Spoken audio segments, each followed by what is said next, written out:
call to order the May 2nd meeting of the Richmond City School Board. Madam Clerk, would you call the roll, please? Will the board members who are present please respond? Mr. Boyer? Here. Ms. Gray? Here. Mrs. Taylor? Mrs. Harris Muhammad? Dr. Jones? Here. Mrs. Pinkney-Epps? Mrs. Larson? Mr. Coleman? Here. Mr. Boone? Here. You have a quorum, Mr. Chair? Thank you. Do we have the amendments to the agenda? I have a few. You look real serious.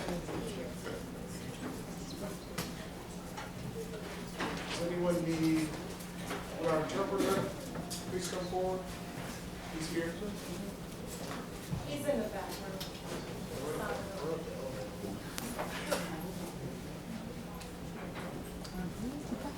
Does anyone need interpretive services? Is our interpreter present? I could, but we need it. And let the record reflect that we're joined by Mrs. Larson.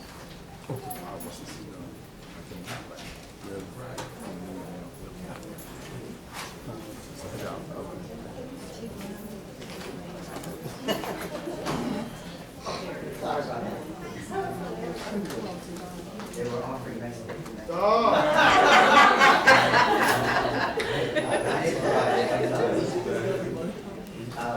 If anyone needs an interpreter tonight, then I'll be happy to help.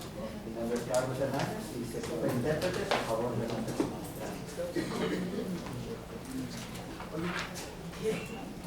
Next item on the agenda, Madam Clerk. Next item on the agenda is public information. We have one speaker who signed up in advance. I'm sorry, we do have a student representative, Dr. Benton. Mr. Bourne, board members, I'd like to take this opportunity to introduce our senior from Armstrong High School, Trey Young. I've actually seen it several times. Student advisory council? Advisory council? Trey is a class president and valedictorian of the class at Armstrong High School, 2016.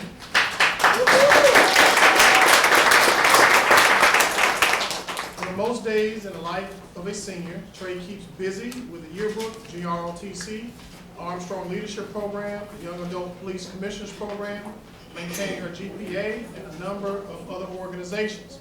GROTC is one of her favorite subjects because it gives her an opportunity to exhibit qualities that make her unique, like being an effective communicator, peacemaker, leader among her peers. Although she has enjoyed many successes, she prefers to be behind the scene, helping others be successful and achieve. She has lived in 8 different localities, attending 2 elementary schools, 2 middle schools, and 3 different states before the age of 18. However, has been a student at Armstrong since 9th grade. Being a student at Armstrong High School has helped her to excel, overcome adversity, and has created a supportive environment to building relationships with administration and teachers. She's passionate about helping people and hopes to be in the human intelligence field, working for a government agency and helping to create and enact policies towards ending gun violence. Amen.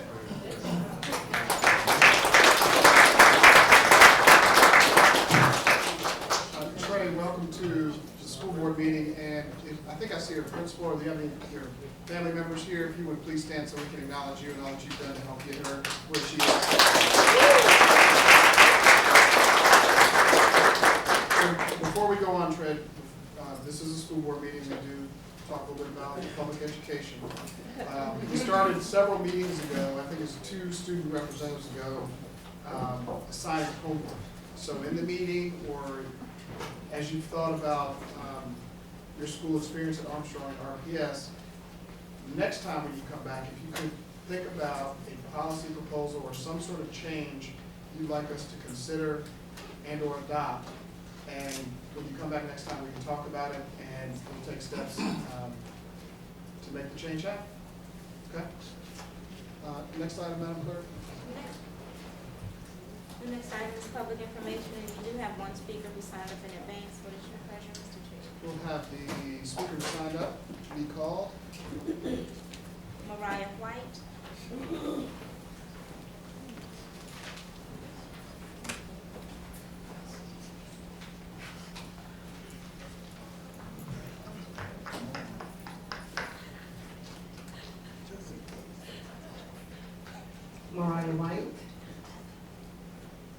was just gonna go over the ground rules for those who may wish to speak, but who haven't spoken before. If you are representing yourself, you have 3 minutes.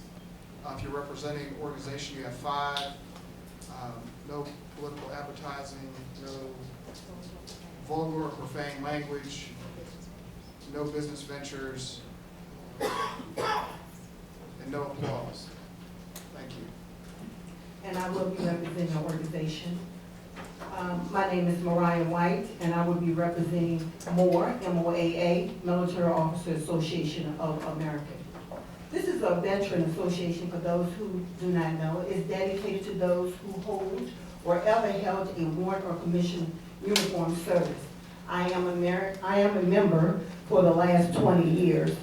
And I get the pleasure to award the Richmond Public Schools with their awards for our leaders in JROTC program.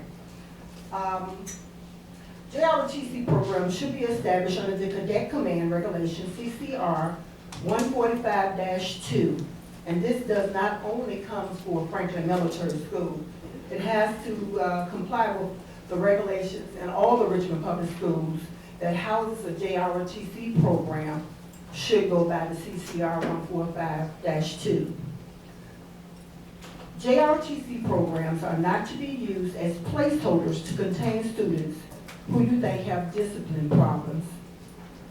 Because under the CCR 145-2, the program requires an interviewing process for the JROTC prospective who are interested in military or has chosen this as a career. Let me tell you about 2 experiences this week when I gave out awards. One was at George Wythe High School, where the guest was welcomed, of course, by the instructor there, Colonel Brickhouse. But the auditorium was so cold, we could not get comfortable whatsoever. I asked if the auditorium could it be shut off. They said no, downtown control the heat and the air. So to me, that was a waste of money because they say it runs like that all the time. Also, I went into the JROTC program there, and I want you to visual this. As I walked in there, it was already cold. The air conditioning connects to the actual classroom JROTC program, and the walls are entirely the color black. I questioned the discomfort of the kids because I was already discomfort myself. And I was wondering, why was the wall still painted black? Because I know a long time ago, there used to be a drama class, but that's been years ago. And we asked why our children cannot progress in learning. This is a leadership class. And some of the students there were telling me that they didn't want their grade point average to go down. They really didn't want to be there. And I'm asking, why are you there? Well, they were put in there by their principal, or someone was put in by our guidance counselor. We have to do better than that in our careers. And I'm not sure whose students this is on the school board, but they need to go in there and look at these black walls. I'm talking about solid black walls, and they are cold. The next issue was at Thomas Jefferson when I was trying to give a award out. I realized that the program was deactivated. Now, this is the only Air Force JROTC program that we have in Richmond, and I couldn't understand why they were being deactivated. I was told because the reason was because the IBP students could not participate in JROTC. And I wanted to know why. Because this is the Richmond Public Schools. See, military courses consist of leadership, civil, history, health, wellness, language, and life skills. And everybody wants to increase their knowledge in those. So why aren't they given the opportunity to actually participate in the JROTC program at Thomas Jefferson? I also heard that Armstrong was in that midst at the time. They was planning to activate their unit over in Thomas Jefferson. And I wanted to know, is Armstrong really closing? Because they're already activating a unit into Thomas Jefferson. And the public is really not responding to whether they know whether it's a JROTC program going in there, So if a JRTC program is going into into Thomas Jefferson from Armstrong, then that is just telling me that you'll probably be closing Armstrong. My next thing is that these schools need to be fixed. I will be finishing my award ceremonies within the next 2 weeks, and I will actually be observing the rest of the JRTC programs. Because I'm stating to you, there's a cadet command regulation in CCR 145-2 that must be governed by the Richmond Public Schools if there is housed in a JRTC program. Time. Thank you. Thank you. Madam Clerk. That concludes it. That concludes the speakers who signed up. And let the record reflect the control by Mrs. Taylor. All right, is there anyone else here who would like to offer public comment? If you would, please line up in the center aisle.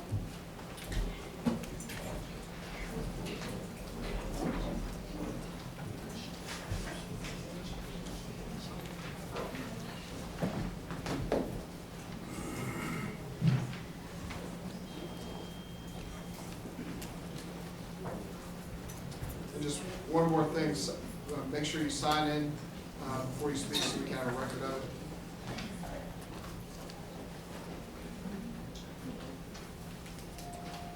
Okay.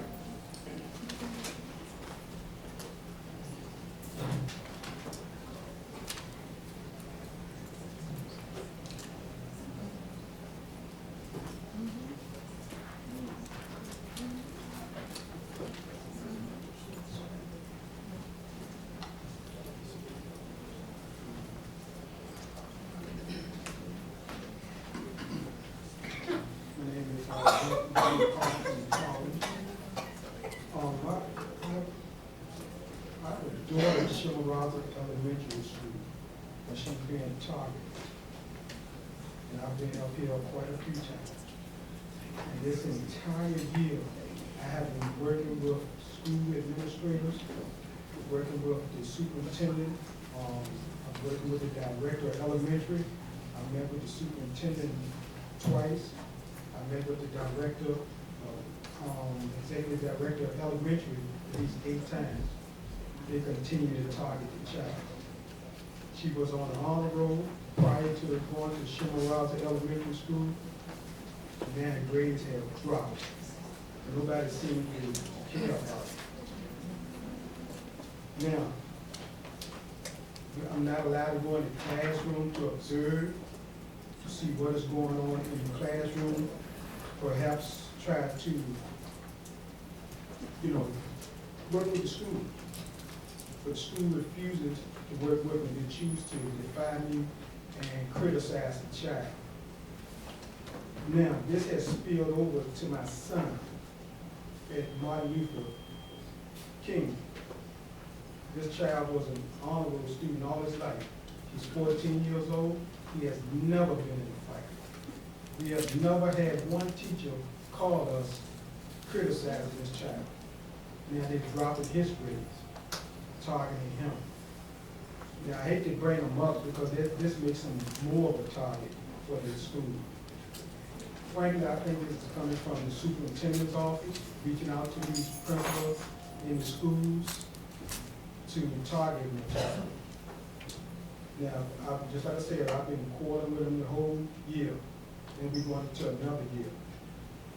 And if I have to come up here and court next year, I don't have a problem doing that.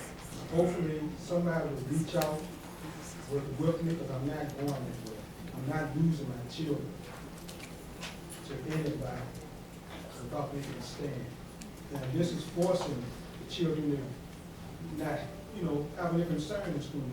They're not getting any credit for their hard work, forcing them to drop out eventually.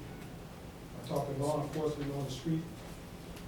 I don't know if they put 30 seconds. I don't know if they put 2 and 2 together yet, but I don't want them facing my children on the street. We do all we can do at home, trying to prepare the children and prepare them for a good future. And we're always on about going to school, making good grades, and doing what they're supposed to do. But the school system, the division, is now working against them. Now, I'd like to have some information on what they're writing down also for my child. Time.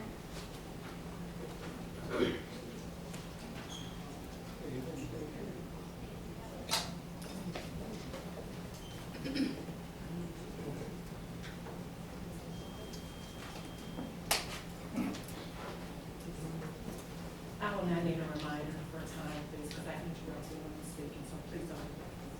Okay. First of all, I want to thank the board for this opportunity to speak. I'm also pleased to see, Mr. Bourne, that you are complying with the Attorney General's ruling regarding public speaking, so I don't have to go over that. So I'm pleased to see that. Today I'm here to talk about, once again, special education in Richmond City Public Schools and how out of compliance the district is regarding special education. Ms. Gray last year requested an audit of the special education department, which either has not been done or has not been made public. The Virginia Department of Education, June 2nd, 2015, I forwarded this information to Dr. Bed and indicated that the district is in need of assistance regarding special education and the non-compliance issues. I have been to a total of 8 schools in Richmond City Schools. And every school district and every school that I've been to has had numerous federal and state violations regarding IEPs.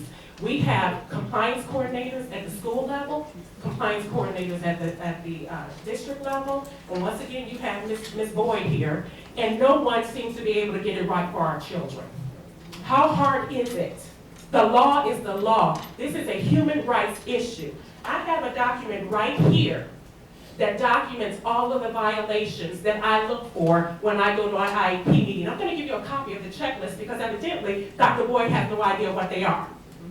The violations are sickening. Children are dying and they're losing their educational experience because adults will not do the right thing. As I stated to you last week, I am demanding that Dr. Boyd be removed from her position because she is incompetent. Children are suffering because of her incompetence. And it's not personal. I don't know her from anybody else. I just know she can't do her job.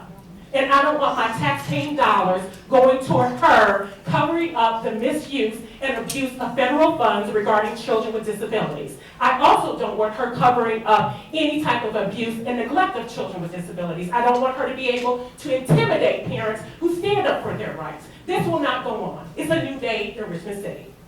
It's not going to happen. It's not going to continue. Now, at this point, I'm putting this school board on notice that at this point, we will be here every week. We will start protesting outside City Hall. We will start protesting outside these offices until you get rid of her and put someone in place who cares about our children. I have 5 minutes because I'm representing Advocates for Equity in Schools, so please check my time. Thank you. Okay, as I was stating, at this point, the school district has had enough time to get it right. Ms. Boyd has had enough time to get it right. She can't get it right. Even the NFL gets rid of coaches who lose games. You're losing the educational experiences of our children. She has to go. And if you keep paying for it, Superintendent Beck, like I said in the email, we'll get rid of you too. And I'm sure you're used to that by now, considering what happened in Irving, Texas. So I am fighting for the lives of our children. If you don't think I'm serious, try me. I'm fighting for children who have no voice.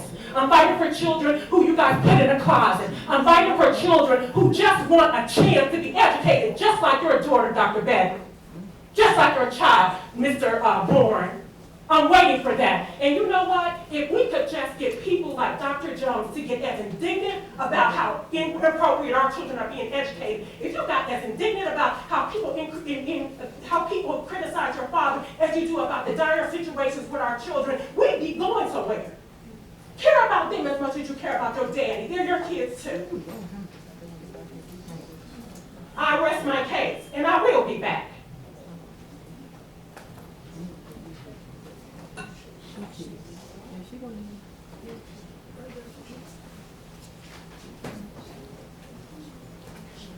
Good evening, Mr. Chair, Dr. Davis, honorable board members. My name is Arthur Burton.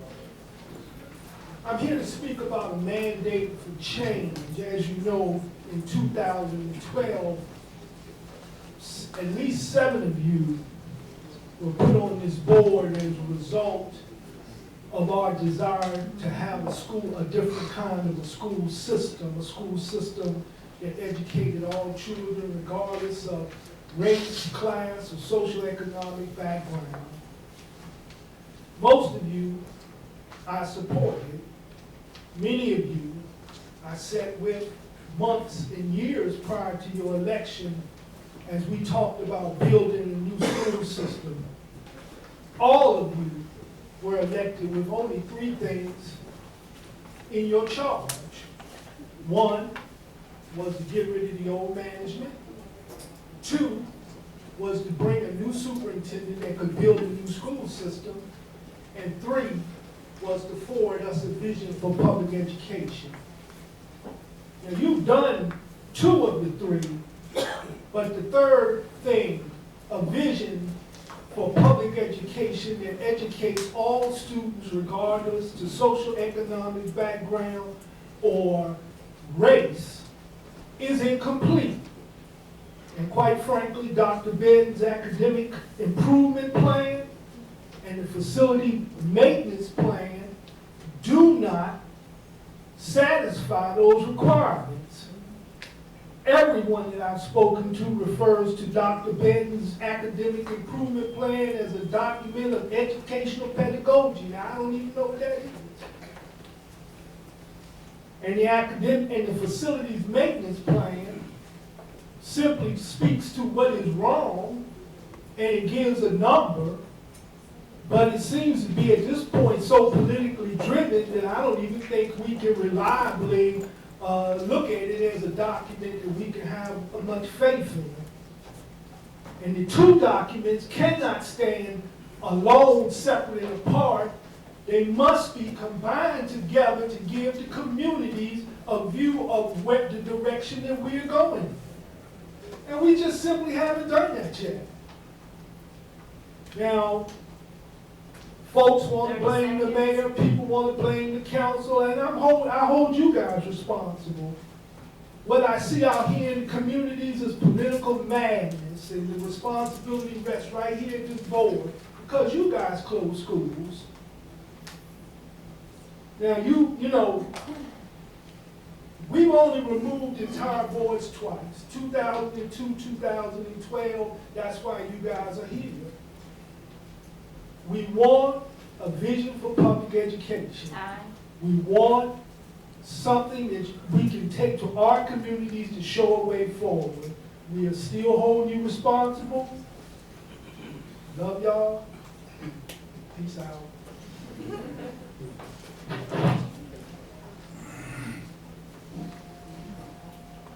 Good evening. My name is LaQuetta Massey. I've been up here several times. I'm the parent to Kenderick Malachi Massey. I'm the parent to Kenderick Malachi Massey. I'm the parent of Kenderick Malachi Massey. And I do that every time that I come to this podium, because before it's all over with, everyone's going to know Kenderick Malachi Massey. The whistle that you hear isn't Candace Lucas. The whistle that you hear is a train that's coming. And it ain't but 2 places to be. Either on that train of giving these children what they need and what they deserve, or laying across the track. The choice is you all. I don't see how you sleep at night. The struggle that I've had to deal with concerning my child and my living arrangements had to be severely diminished because of the lack of accountability on your staff and on you. Some of you, not all of you. I would like to thank Teachie Epps for coming to my rescue. All of you all got the notice. She was the only one, although I never knew at the moment in time that I was in your district. But I thank you and I applaud you today for doing the right things by children, not just my child. I'm in the fight. It is not just about my child. I had the privilege of going to Washington, D.C. to let them know what you all were doing up here. How dare my son have 2 computers paid for by Richmond Public Schools, and you don't even have the training to teach him how to use the computers after you took me through a year of even allowing him to get the computers. So that new law, that ESSA law, prayerfully it will help some of these children so you all can get the proper training for these teachers to be able to properly educate the children. there's a problem. All these children are suffering. And y'all go home every night with your paycheck, and you have tons of children with these Title I schools. I let them know what the Title I schools down here are doing. I just did a news piece down Norfolk. It'll be airing soon because it's ridiculous. Nobody should get up here and have to call anybody out because everybody get paid. You should just do your job. We're not asking you for no favors. We're asking you to do right by the kids and do your job. We shouldn't have to come here. We shouldn't have to have, that shouldn't have to have a line behind me with the same common issues. Last, I heard you all were giving $10,000 for a Parent Resource Center. We need it. The SEAC, however they're designed, thank you. However they're designed, it was designed not to help our children. No way in the possible you're gonna ask people to ask questions before you present information pertaining to the budget. And when I questioned one of the SEAC members, she had no knowledge of the breakdown as far as the expenditures. So how can she accurately add to what should the budget be presented to, or how should it be used when she don't even understand it? It's a train coming. Either you're gonna be on the track or you're gonna be on the train. Y'all have a good night.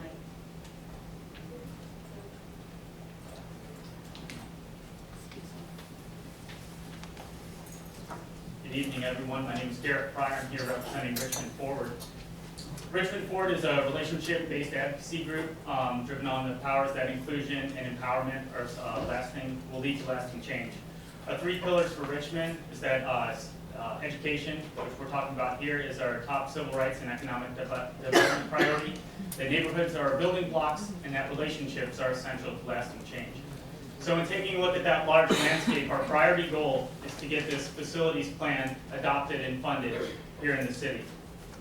And so getting to that and working through some of these actions, we've developed a policy action team that's provided this budget analysis on how we can fully fund the $18 million schools gap that the City Council is talking about downstairs. I'll pass that around to you all now. We're also doing other engagement. Our group first started when Elkhart Middle School had to be closed down. We were the group that coordinated the parents and other community members to help move them into Clark Springs. We've worked with Art 180 to do a student art expression project on the schools.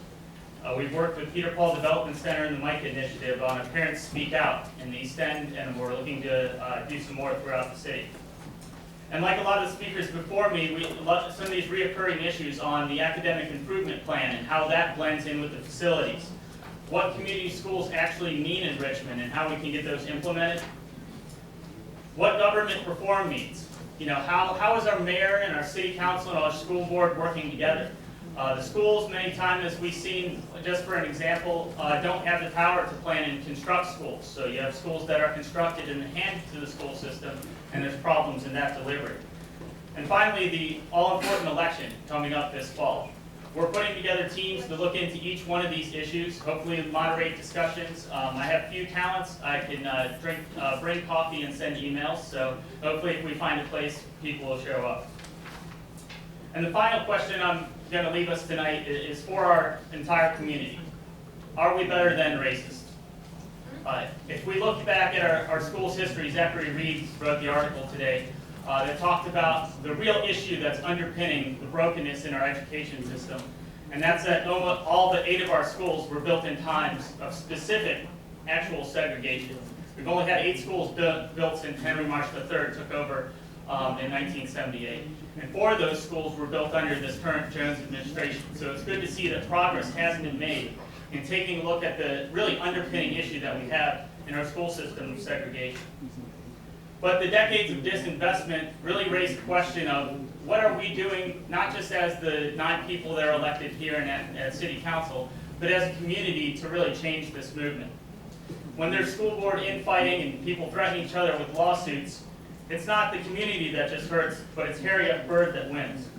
When we're not able to turn in basic financial reports on time and do the general things of governance, massive resistance wins. And when we continue decades and decades of facilities, maintenance, disinvestment, we turn disenfranchisement into enfranchisement. And so we as a community must stand together. We must stand together against this to make sure that the segregation that's in our schools today is not here for tomorrow and forever. Thank you.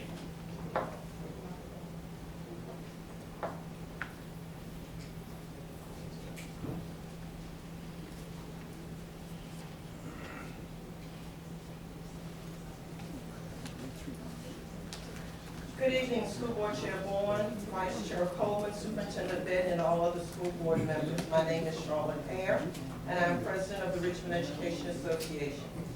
Tonight, I would like to start by publicly thanking Mrs. Shauna Harris Muhammad again this year for a fantastic 2016 Teacher Appreciation Dance that was held on last Friday night. Thank each of you for the part that you played in showing your much-needed support and expressions of appreciation to our staff. Teachers give us so much, a boost of confidence when we really need one, extra help when we're having trouble, a welcoming presence when everything seems out of sorts and out of control, as well as providing instruction. And though we cannot ever thank them enough, we can take a moment this week, which is National Teacher Appreciation Week, to share our appreciation for educators in our lives. So tonight I ask you to join REA, VEA, and NEA and the National PTA in saying thank you by sharing one of the following on social media during this week. A picture of yourself with a simple sign that says thank you for your present or past favorite teacher. A picture of your child and his or her teacher that says thank you. A picture of yourself holding a simple message saying thank you for all that you do. Please use the hashtag #ThankATeacher. I would also like tonight to take this opportunity to notify you that the VA has today served notice to all of the respondents in the Davison versus Virginia Department of Ed in a petition of injunction. VEA intends to file a notice of appeal in this case. We believe that no data should be released by the Virginia Department of Education or any other person with any teacher's name until a meeting on the case or the appeal can be held. What better way to demonstrate your appreciation and thanks to a teacher than joining us in the fight to stop the release of this data? So my question to you tonight is, will you join us in this fight to show the appreciation to stop the release of data and coming together as a group, as a school board, to join us in filing an injunction? Thank you. Good evening. My name is Quan Grant. Good evening. My name is Quan Grant. I serve as the Student Council Association president of Thomas Jefferson High School in the West End of Richmond, Virginia. I also serve as a legislative intern for Delegate Jennifer McCullen in the 71st District of the House of Delegates. And also, I just became the first youngest ordained minister in the Commonwealth of Virginia. So I celebrate history with that. As a product of Richmond Public Schools, I stand with issues and concerns. As a minister, I travel to schools not just in RPS, but also in Henrico. And as I reflect how Henrico has better things in Richmond, RPS, we supposed to be on top, being that we're the capital city. As I reflect to students from Armstrong High School, I have family members that even go to Armstrong High School, and just for the break, I do want to give honor to the principal. As I reflect on the issues of students, I say to myself, what type of world do we live in? I don't know for you, when you were going to a Richmond public school, I don't know if you would just find it as a place of education, but as a place of refuge. As for me, I was going through a period of time when my mom went to prison and it was hard for me to live. I didn't have no place to turn to but a Richmond public school that will be shutting down by the council if we don't have enough money, which is Old B. Shepherd Elementary School. That place was refuge for me. As I look over my life, how I developed during that place, and now I praise and thank God. Because one thing is, I go to TJ, I'm a sophomore student. Also, I have a health issue.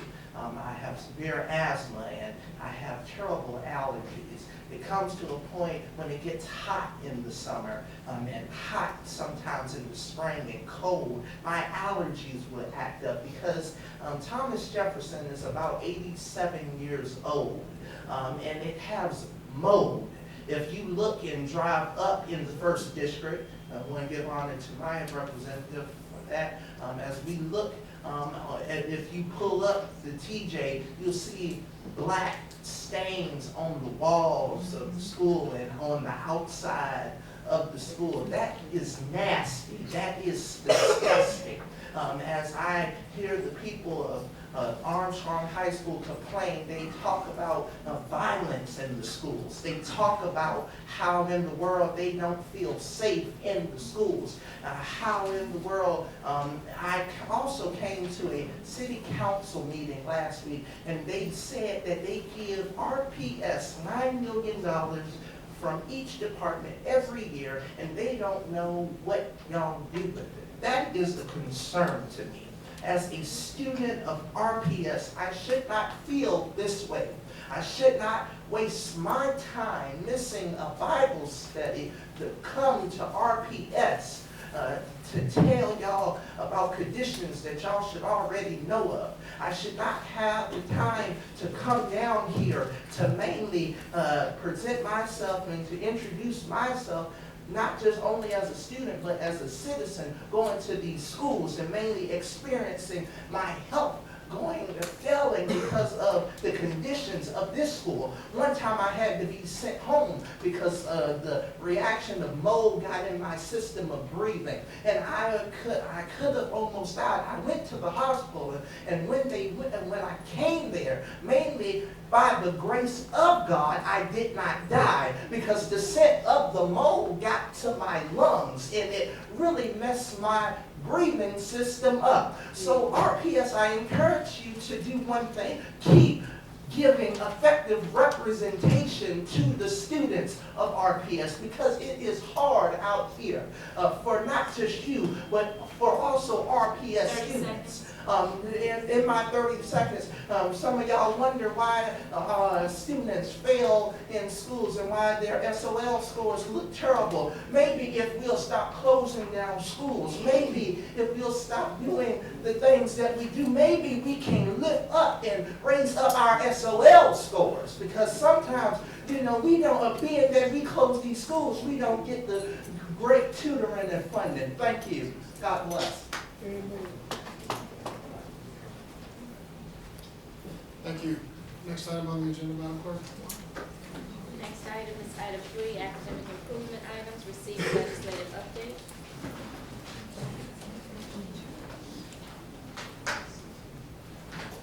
Good evening, Mr. Chairman, members of the board. My name is Amy Kurtz. I work and I'm one of your team of your government liaison team from the Commonwealth Strategy Group. Happy to be here tonight just to give you a legislative update from 2016.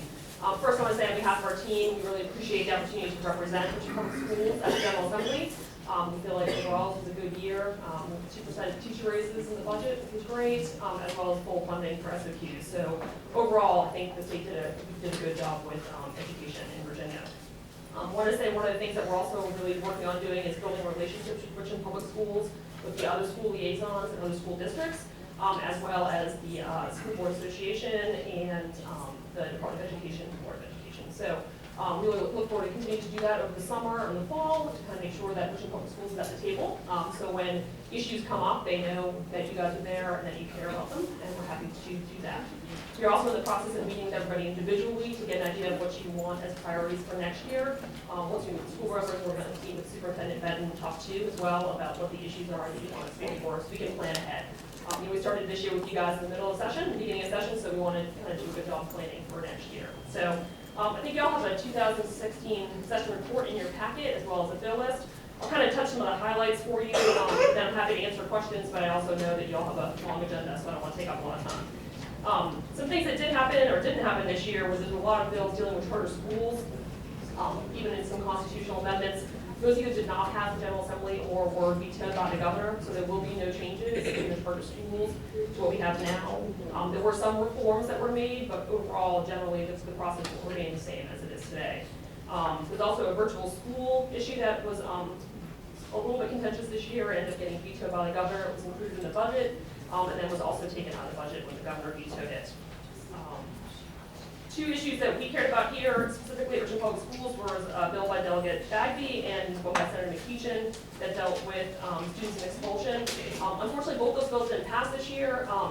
It was actually mostly a timing issue and some unintended consequences the General Assembly members were worried about. I believe both folks will be bringing those bills back next year. The Course of Justice Committee wanted to look at them just to see if making sure there wasn't any issues with students who did commit criminal acts not being referred and taken care of appropriately. So I think it was just it was sort of a timing issue. They were made it to the floor, but then got re-referred back, and the Courts Committee wasn't meeting anymore. It was sort of in that crossover time period. So I know those are issues that we follow closely for y'all, and I know that they'll be probably something we'll see again next year. Moving to the budget, we had some budget amendments this year for Richmond Public Schools. Those were not adopted this year, unfortunately, but mainly they were not adopted just because they didn't make any changes at all to LCI. So anybody that had any effects, it wasn't just a Richmond Public School issue, the General Assembly didn't make any accommodations for anybody who had an impact, unfortunately. So we tried to work on that, but that didn't happen this year. Just a couple other things, when we're looking forward, again, there's some issues that are going to be coming up this summer to look at. There's going to be an interagency work group on serving children with disabilities, a work group on technology, computer labs, and other devices and digital content. And they're also going to, the Secretary of Education is going to review approaches for incentives for school divisions to joint contracting. So there'll be some issues this year that we'll kind of make sure we follow through all in the interim. So that being said, happy to take any questions, and hopefully I can answer the specifics, or if not, you can always email me. I won't take more of your time. Thank you. Are there any questions from the school board members? Ms. Gray? The interagency workers, are they open to the public to listen in and observe? They should be, yes ma'am. Okay. If you can, Yeah. once you have the dates. I will be happy to do that. Let y'all know about them. Thank you. Sure, no problem. Ms. Larson?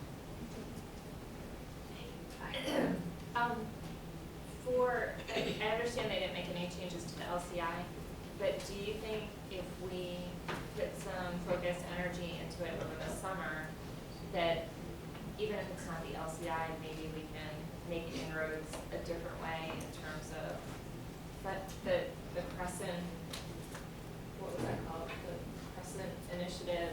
Well, from Exactly. Northern Virginia, Yes. all the way down to Hinton Road, yes ma'am. I think so. I think one of the things that we really want to work with you guys on is getting you in front of the administration. So again, I think we can talk to the Secretary of Education and their office to make sure that we're, again, part of that conversation. I think we weren't last year when they made some of those changes. I think this year, if we can be, that'll make a difference for them kind of hearing how it actually has a direct impact right here in the Capitol. So I think we should definitely work on that this summer. Yes. Any other questions? Thank you. Great, thank you. So one other thing on this, board members, the contract with Commonwealth Strategy Group ends May 31st. We do have the option to renew that contract, I believe it's for a year, up to 4 years, so it'll be a year renewal. We needed to, or we need to either agree by consent that we can vote on the second meeting of this month, or do it tonight. I talked to the principal at Commonwealth Strategy because we wanted to wait until after the reconvene session to get the final update. This was the first meeting where they were able to come and present to us. So is there any objection to us voting whether or not to extend it at our next meeting? Is there any objection to doing it now? Certainly we can. I didn't want to presume that we would do that.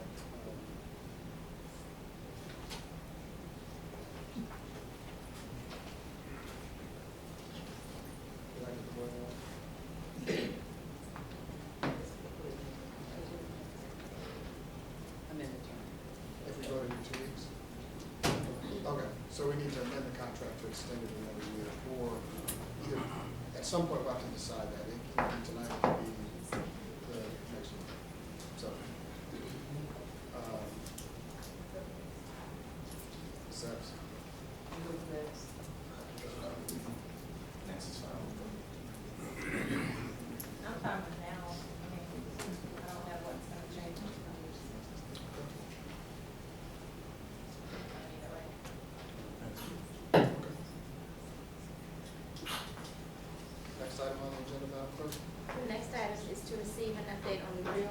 School and 13 Acres Regional Classroom proposal.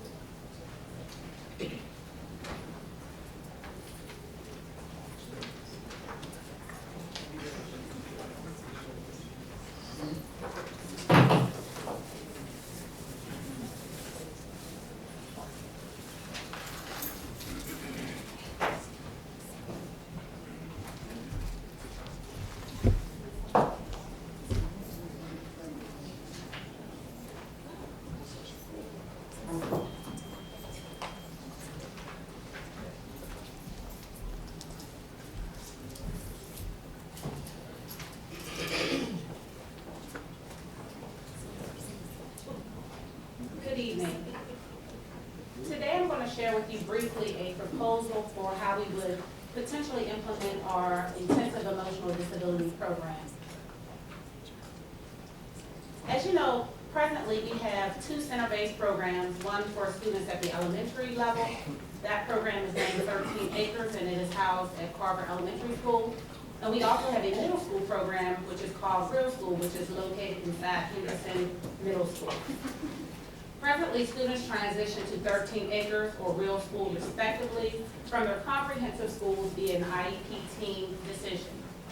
Students at those programs are instructed in special education settings or core content areas by Real School and 13 Acres staff. In addition to their core instruction, students also receive therapeutic supports by a therapeutic day treatment provider who also provides in-kind supports for those students who currently don't qualify for TBT.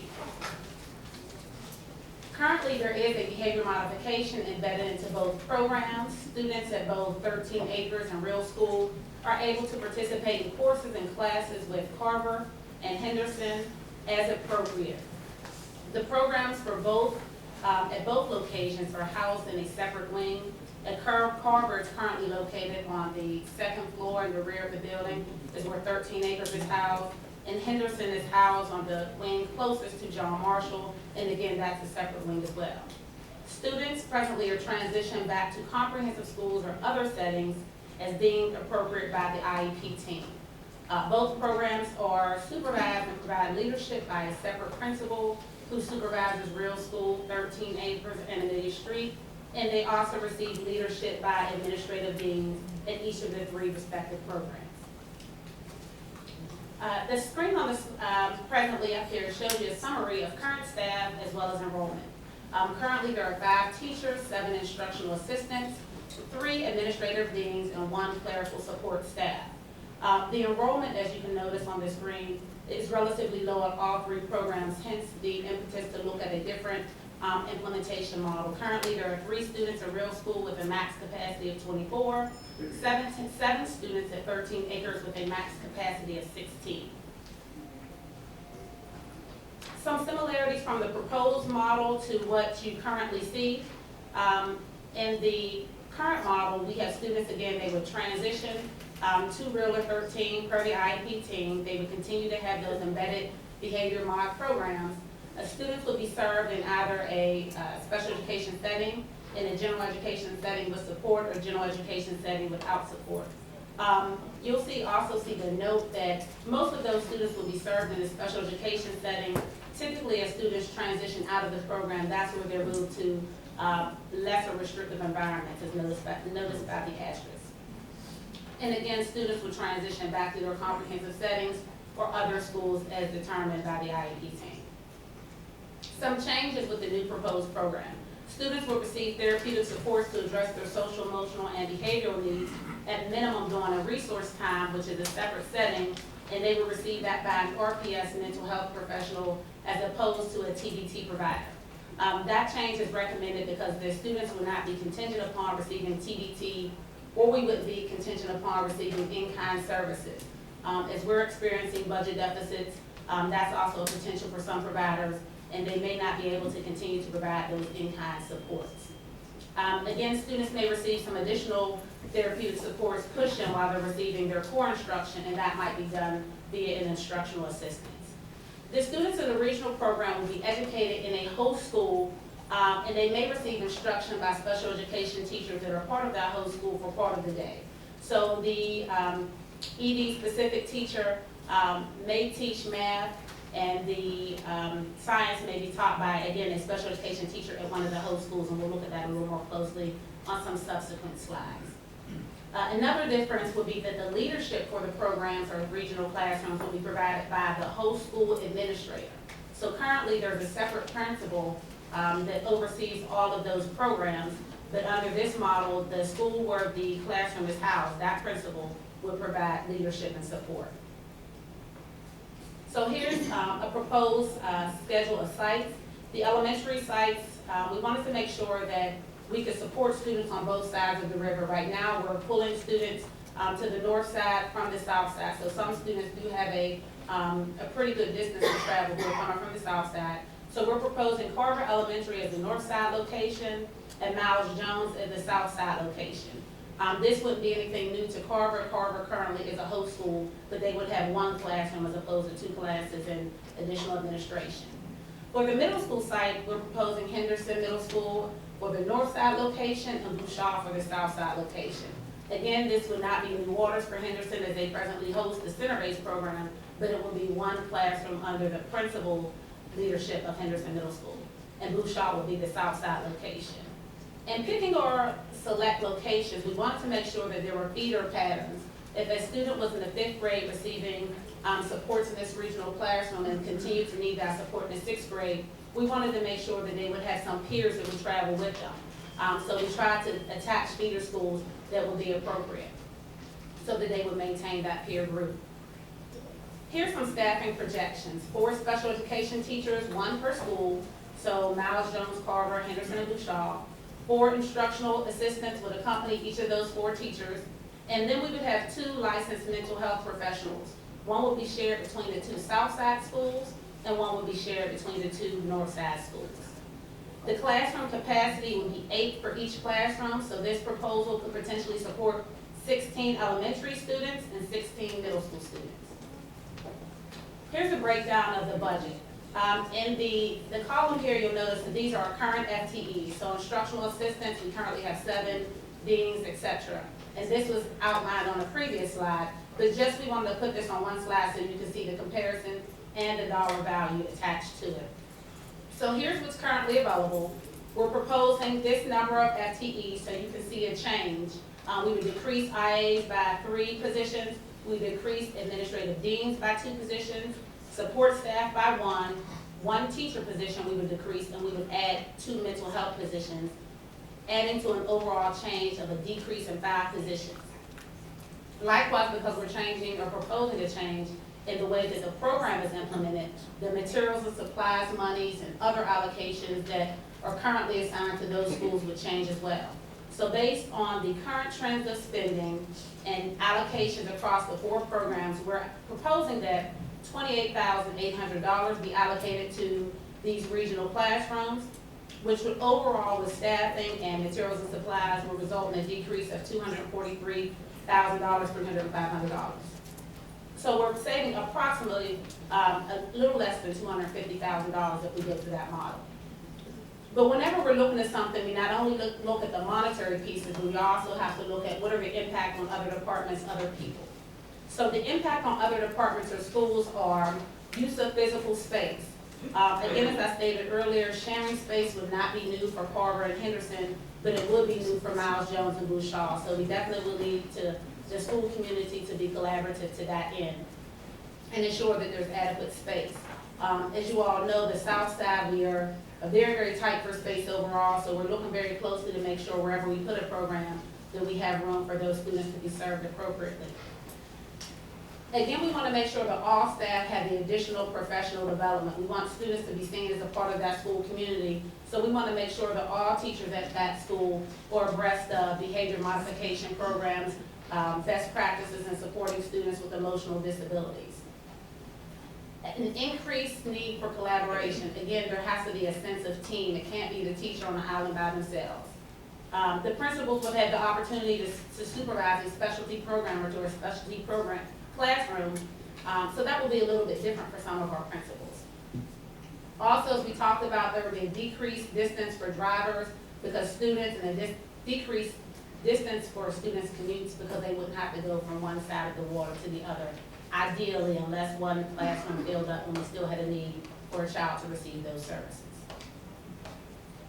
Other key information, as you think about what might be in the best interest of students at this time, the new model would, again, eliminate the need for therapeutic supports from outside agencies.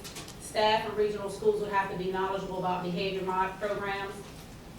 The regional school, the regional whole school would include special education teachers in their building that would also potentially support some of the students in the regional program. A reduction of FTEs, as you noticed on that budget slide, there were some FTEs that were reduced. And looking at our current needs, most staff will be able to be moved to a lateral position. However, due to attrition, however, some staff may have some other opportunities to enter into other job classifications based on their licensure. And then we've already discussed the transportation needs, this being a benefit with the decreased commute. A potential timeline for your consideration. We're sharing this proposal with you on today. This week, we will also have discussions with Real and 13 Acre staff to let them know that this discussion is being had, so that they're aware of what's going on and have a chance to have some input. Meet with the administrators May 16th of the potential host schools. Post the advertisements for the mental health positions also on the week of the May 16th. Parent meetings for current Real School and 13 Acre students on May 16th because we want our parents to be informed.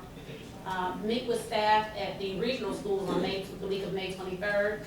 Have PD for all of the staff during August and begin those regional classrooms September 2016. So that was a brief overview for you. I welcome any questions that you might have. Any questions? Ms. Taylor, Ms. Epps, Dr. Jones. Four brief questions. At each at both locations, Golden, Henderson, and Carver, how many students are we addressing in both programs? Currently, there's 3 in one program and 7 in another. Which one has 3? Real School has 3, and 13 Acres has 7. Okay. I noticed over at the Carver building, the students in 13 Acres are separated from the school setting by way of hallway. Have you had any disruptions? Do they have lunch together? Do they take classes together, or are they completely separated? So they're separate buses because the students going to 13 Acres and Real are being pulled from across the city. And students' involvement, remember the programs were placed in comprehensive schools so the students would have more opportunities to interact with their peers. And so depending on the student's needs, depends on the amount of time that they spend outside of their program, if you will. So core instruction for all students, unless they're transitioning out, is with 13 Acres or with Real. Many of them have electives pushed out, and some students, as they transition out, will even begin to have some core time outside. Okay. The last two, as far as the IEP team is concerned, as the decision makers as it relates to students transitioning back into a comprehensive setting, how long does it generally take? What does the data show as far as students getting able to transition this past year? It varies. Some students have been at Real School their entire middle school experience. Some students are there for 2 years, so it really just varies by student. Okay.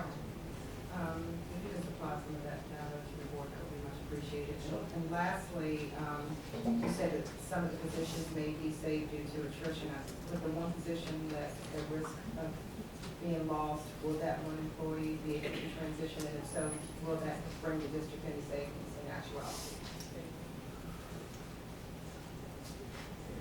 So there are a number of, if you look here, there are a number of decrease in FTEs. And as you know, these are positions, and so there's a process where they look at seniority and things like that. They could have other implications. And based on our current vacancies and anticipated vacancies, most of these positions will be able to be absorbed into other positions, into lateral positions. But there are some changes that we know based on what we currently have available, there will not be a lateral move available for folks. And so there will have to be that additional counseling with HR to talk about what those implications would be. But because we're eliminating an FTE, this will be the total dollar savings amount that you have if you went to this program. Okay, thank you. accepts. Dr. Boyd, you talked about behavioral modification and therapeutic day treatment providers. Of these 10 students, are they currently receiving therapeutic day treatment services? So some students, per definition, are receiving therapeutic day treatment, and some students are receiving in-kind therapeutic supports.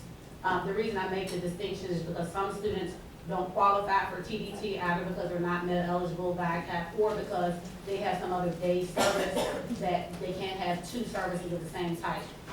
So we currently have a provider that's willing to provide those in-kind services. I'm sure, I think this is right, and I was just reminded, because of the small number of students in each of these programs, it's going to be difficult, but I'd ask us to be careful about how we ask questions, what questions we ask in the focus area, because the students could be identifiable just because of the small number. So, just a caution. Okay. And so is the plan that when they transition to these, if we go with this regional setting, we will no longer be using outside therapeutic day treatment, those agencies? No, if we go with this plan, the actual service for students served in the program, we'll have our own staff here, these mental health professionals referenced here. However, if a parent chooses that they still want their child to participate in TDT, they could also have TDT as an additional resource as well. So like, for example, we have some ABA classes, applied behavioral analysis classes that are specialized classrooms for certain students with autism. Those students are getting specialized services, but if the student qualifies for TDT and the parents want them to have that service, they could get that as well. So are we currently billing for those TD services? So my question is, if we go into this new regional model, will the school system be able to bill for the mental health professional services? Because we're not proposing that we try and implement our own TDT. So if we hire a psychologist or a school social worker like we have now, they would be providing specific services, so they could provide counseling services, social work services, psychological services per the regs definition to students in those programs. Because we want to make sure, again, that we're fortunate right now that we have available some in-kind service, but we still need to be able to provide the in-kind service to a child who's not med eligible, to if somehow a company is not able to provide in-kind services due to their budget constraints. We still need to ensure that those therapeutic supports are provided for our students. Okay, and final question, will there be any, would any of these students who may find a need to have to spend their entire middle school, elementary and or middle school experience in these regional schools, will they ultimately transition to the charter program we have in the high school, or is that a different population of folks?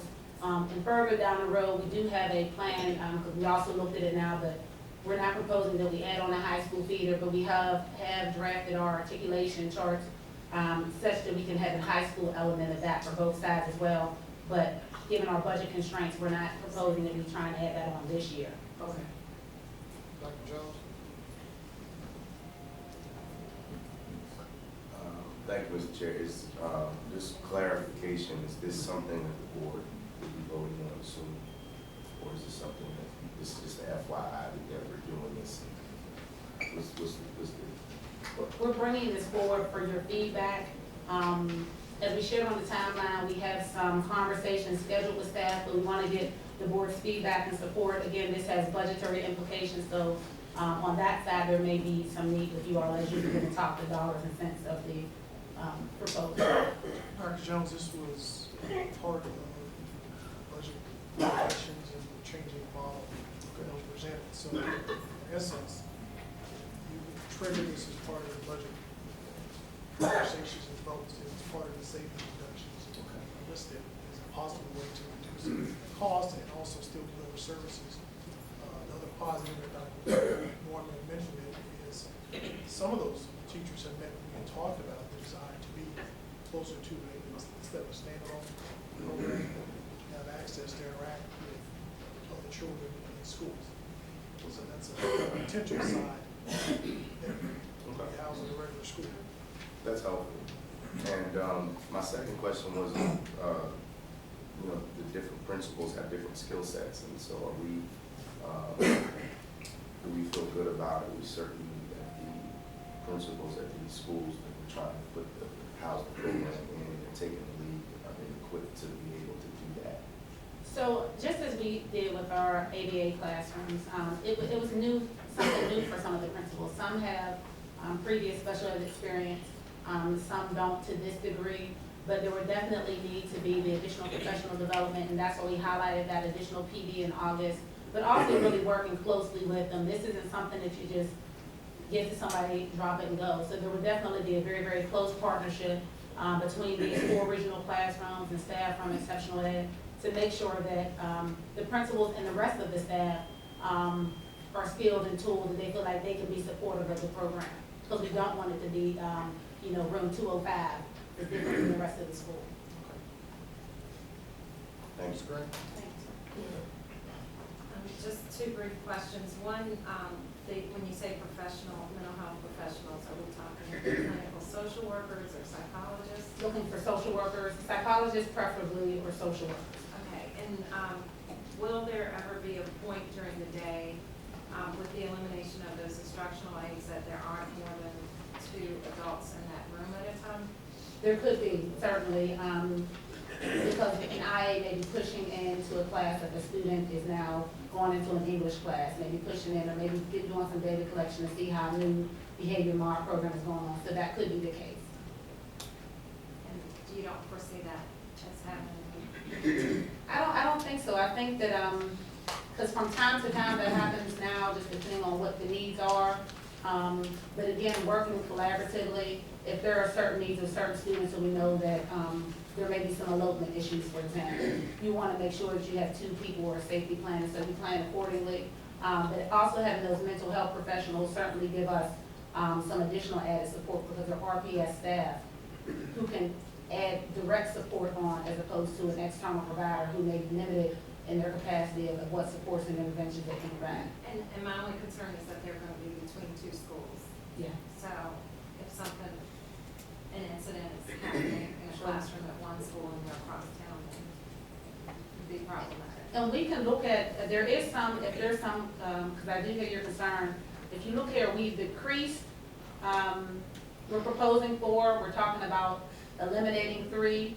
If the board would feel more comfortable with keeping those 3 in, so that there's more of a likelihood that there was 2 people in each room, we can certainly look at that and just modify the statements on the right side.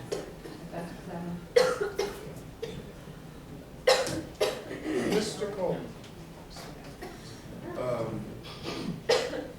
Interestingly, Dr. Boyd, on yesterday I spoke with some parents who participate in one of these programs, almost every, and they were just so extremely pleased about the transformation that just recently happened for their student.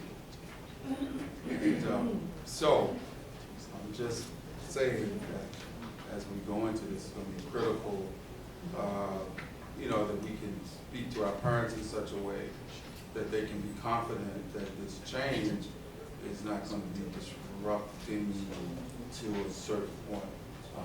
I've been working with these parents basically this entire school year in a process from place to place to place. You know who I'm talking about.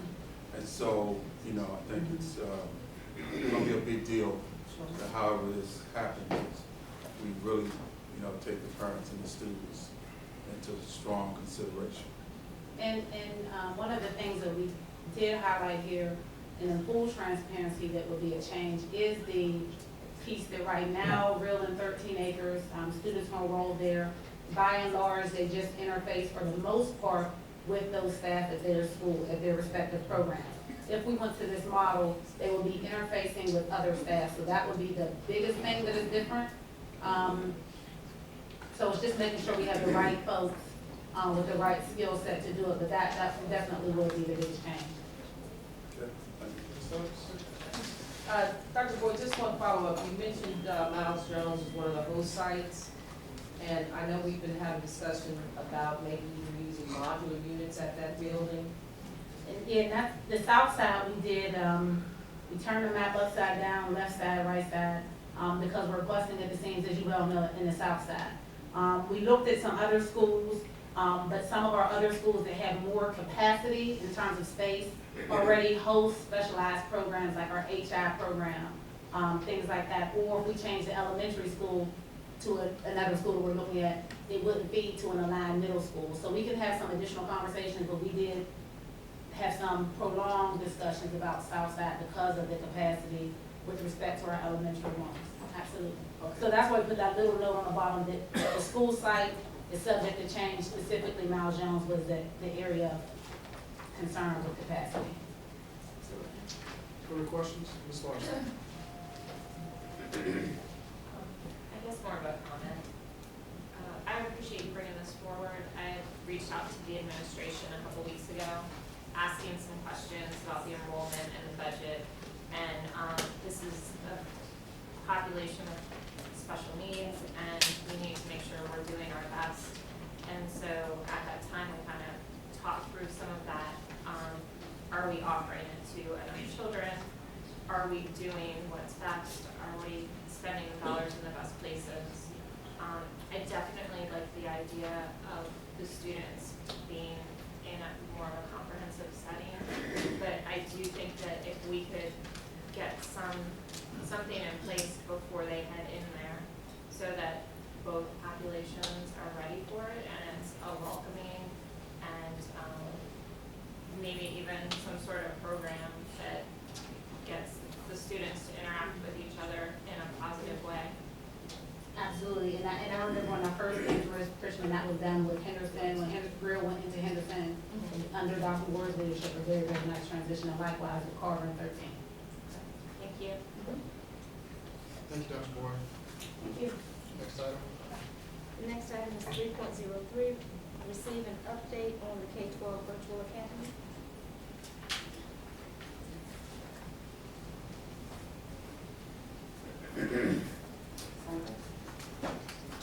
Good evening.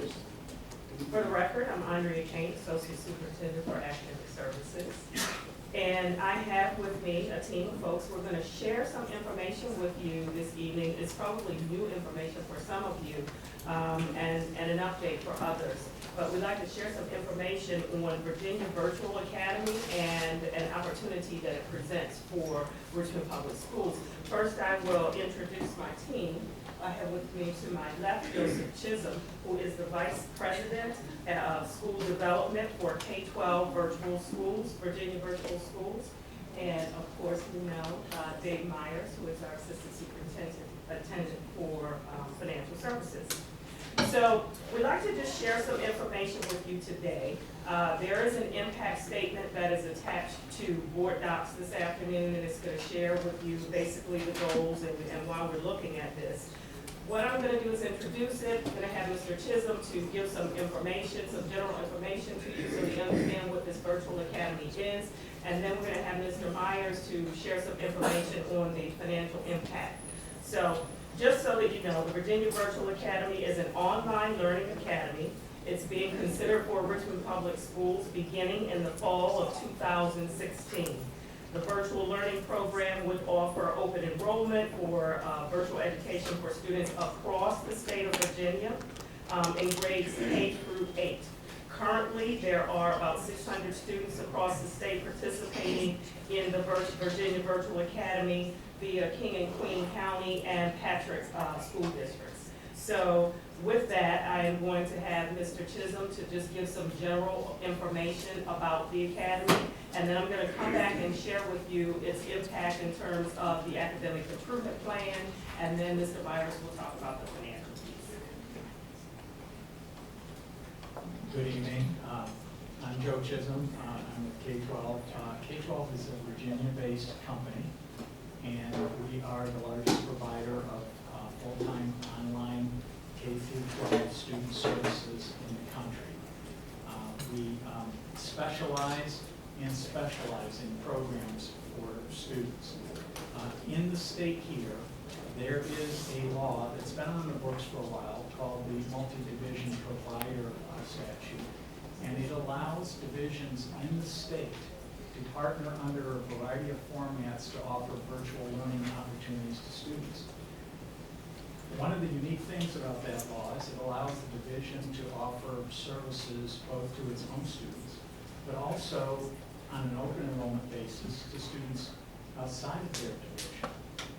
And as I'm going to explain in a minute, there are several advantages to a division that is in the unique position to be able to do it, to offer services outside of their division.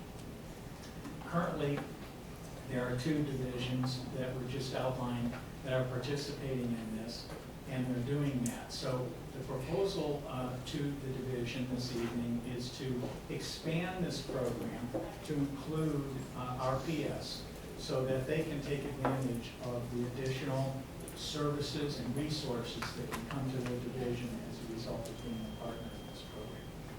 So the way it works is that only certain divisions in the state fall in a place where they would qualify in offering services to outside of division students for funding levels that would come with those students that could be able to self-fund the program at no cost to the division, with basically a built-in structure in that it would provide services and oversight fees to the Richmond public school system that they wouldn't otherwise have, that don't come from their budget, but come from the newfound enrollment in the school. So the proposal this evening is to participate in that and to bring some significant resources to the division that they would not otherwise have for this coming school year and potentially for following school years on an annualized basis. I'll defer to what you might want to talk about,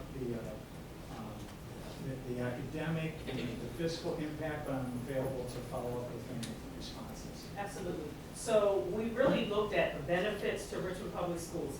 As Mr. Chisholm mentioned, there's no cost to us. We looked at the benefits in terms of the curricula, the courses, the online courses, and products that we'd be able to take advantage of.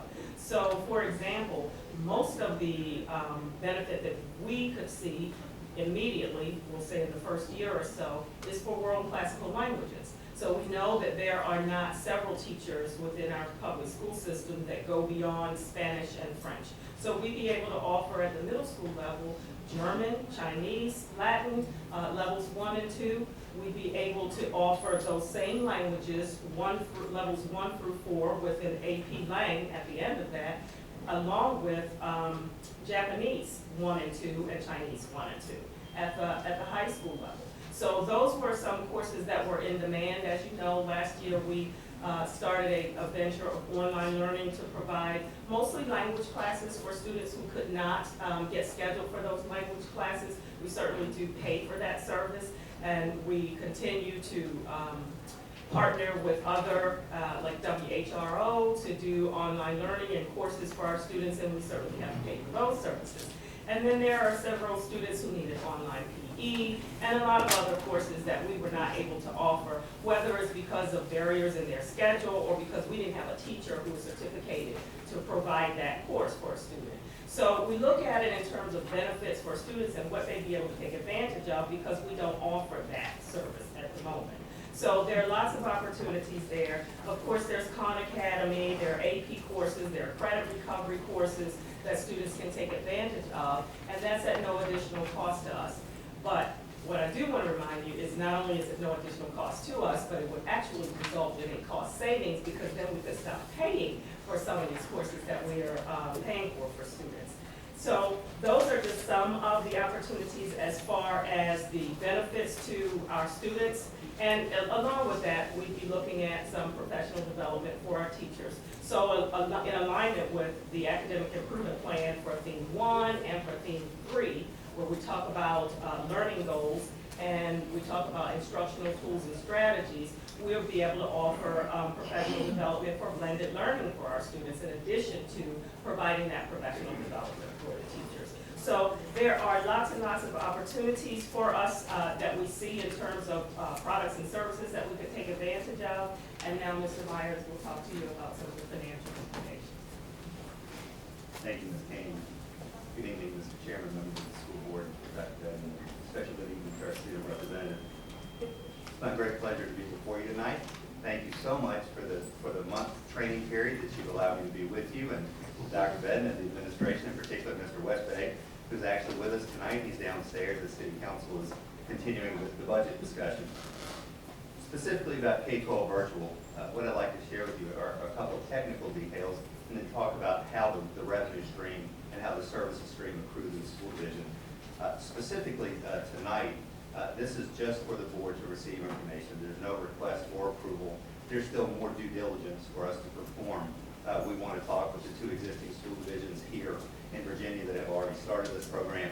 We certainly want to continue to work to make sure our agreement is where we'd like for it to both be between the school division and K-12. And we want to certainly work with our attorney to make sure that we're moving in the direction we want to move.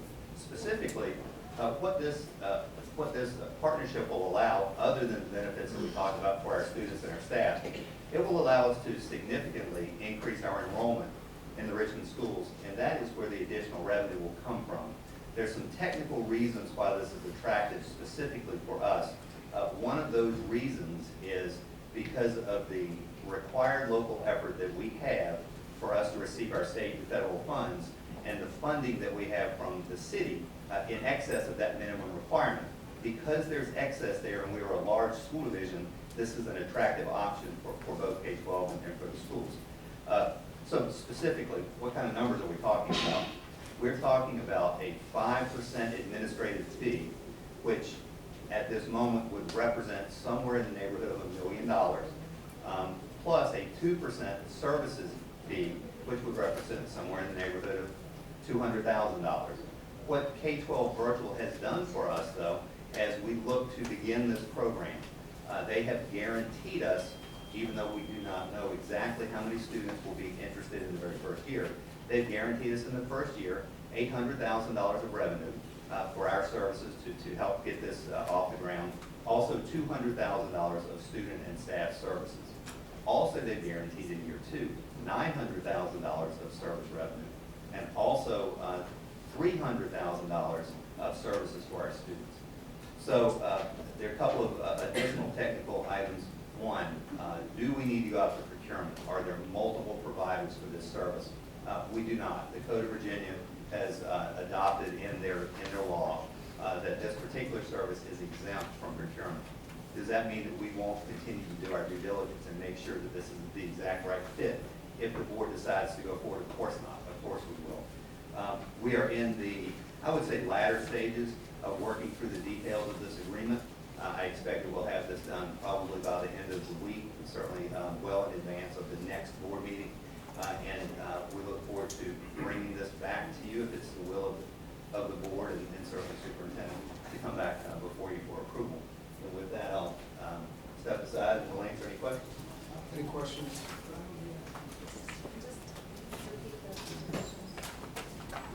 Divisions? King and Queen and Patrick. Okay. Ms. Taylor, Ms. Adams. Thank you all for being here, much appreciated. I think virtual learning is important, especially since we have this requirement for our students now. I guess my one concern would be the fact that my understanding is that the languages are very difficult to grasp through virtual learning versus having it in classroom structure. So how would we be able to merge that, and if the board can have some type of follow-up with how the curriculum is going to align itself to the proposal? Absolutely. So languages are taught asynchronously. That means that there is a live teacher. So students will have the ability to speak with someone. And this is not for every student. This is for a student who is able to learn in that format, and for a student who is interested in taking the courses that are being offered online. So every child is not an online learner, so I wouldn't promote it for every child, but if there's a family, if there's a child who is interested in that, we would like to offer it. Okay. And I guess just a follow-up to that, my understanding is that because we can't find those kind of teachers to come to the district, I'm assuming that the instructors will be in the classroom. That would not be their area of expertise. So how would that translate over to the actual instruction that's given via virtual learning? The virtual teacher would be their teacher. But would they have an area, would that be their area of expertise as well? Oh, absolutely, yes. They are certified to teach whatever it is that they're teaching, Virginia certified. Yes. Am I answering your question? Yeah, I guess what I'm saying is that if it's difficult for the district to actually hire those type of teachers, then why would we need virtual learning if we have to get those teachers? Thank you for clarifying that. So that person could be anywhere, and I'm gonna let Mr. Chisholm speak to that, but that teacher could be anywhere. So I am physically in the state of Virginia, but I'm certified in multiple states. So I could teach in multiple states. Do you understand what I mean? So I'll let Mr. Chisholm speak, but it does make a difference. I understand. Thank you. What we're talking about specifically is Middlebury Interactive Languages.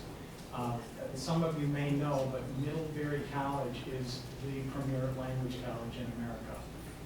A lot of government agencies take advantage of it when they've got senior level people to take overseas assignments. So K-12, a Virginia company, partnered with them and co-developed this online curriculum with their pedagogy.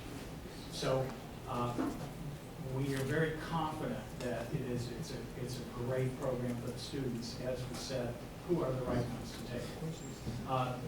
That said, the way the certification works is we currently serve schools around the state and around the country and around the world. So in Virginia, we're serving a variety of schools in the state already. We already work with a cadre of Virginia certified teachers to be able to provide those services. So those teachers may have a Chinese student in one division, or a Chinese language student in one division, and they might have another one in another division. And so it allows for an economy of scale where you can enroll in the course on a per student basis rather than a classroom at a time. And so because of that, we can employ and provide the services of these teachers who are already trained up in both their certified area, but also in the best way to conduct learning and teaching in an online setting. So did that answer? Well, kind of most of sort your of, so question? I guess what I'm understanding is from that college, they'll be there via virtual learning, and then we'll have another teacher who's actually in the classroom setting that doesn't necessarily have that area of expertise. That would be referred to as blended learning. So the division will have the opportunity to establish the format for the learning however they want. And that's one of the great things about this potential partnership. We're going to customize the applications to your style within the division. And so if it's a blended learning format where there's a classroom setting and a facilitating teacher there and then an online teacher, we'll work with you on that. Otherwise, it can be a strictly virtual learning format where the student independently, let's just say at the library, gets online to take the course. And they have, as we said, a synchronous instructor who they can deal with online, but they're not in a classroom setting, they're independently of the computer. That would be considered a pure virtual course rather than a blended learning course. So you'll have both options. Okay. And then lastly, is a budgetary question. I understand with the $800 to $200,000 match that the district is being offered, and then the following year $900,000 and $300,000. Yes, ma'am. If I remember correctly. So does that mean that the cost of these services go up annually, as do universities? That's a great question. It basically is a pass-through revenue. We'll receive additional state funding. Basically, our standard quality funding, which is by category. We'll receive additional funding from the state for the additional students who are enrolling that do not live in the city of Richmond. So they'll come to us as new students. We will claim them under average daily membership. We'll receive additional funding. We will keep our fee, and then we'll send the remainder of the money to K-12. So we actually won't pay anything. We'll just be a pass-through avenue for the additional state funding. Thank you. Okay, you answered kind of some of it. So with these credit recovery courses, how is that different from what our students are currently doing at RPS? Oh, those students they're taking whatever courses they need to graduate. that is really specific to students who meet certain criteria. So they have to read at a certain level, they have to perform mathematically at a certain level. And there are a lot of students who don't fit into that criteria. Okay. So we'd be able to open the doors. So if a student did not fit into PLC criteria, did not fit into the SPIDER criteria, they could certainly take courses through this program, the Virginia Virtual Program, for credit recovery. And does it require, you just said something about independent learning, perhaps if a student is at the library, they could actually tap into the course. So, okay, I really think that's a great idea. Would there then be an opportunity, for instance, in the off chance that we had to either suspend a student, a long-term suspension or either an expulsion, would those students be able to have access to this virtual learning in a non-traditional school environment? That is a question I will certainly look into. And the only reason why I don't respond immediately because of the legalities between when a student is expelled, if they are still enrolled in our school system or not. So I'd look into that. Okay. Mr. Boyer, Ms. Larson. Thank you, Mr. Chisholm, for being here. To me, this is kind of, it feels somewhat like a Rosetta Stone, but with a more interactive person on the other end. And I can tell you from experience that Middlebury runs circles in my opinion around Rosetta Stone, because Rosetta Stone is not instructional. It's learning, conversational language. Middlebury is based on standards for learning, teaching and learning.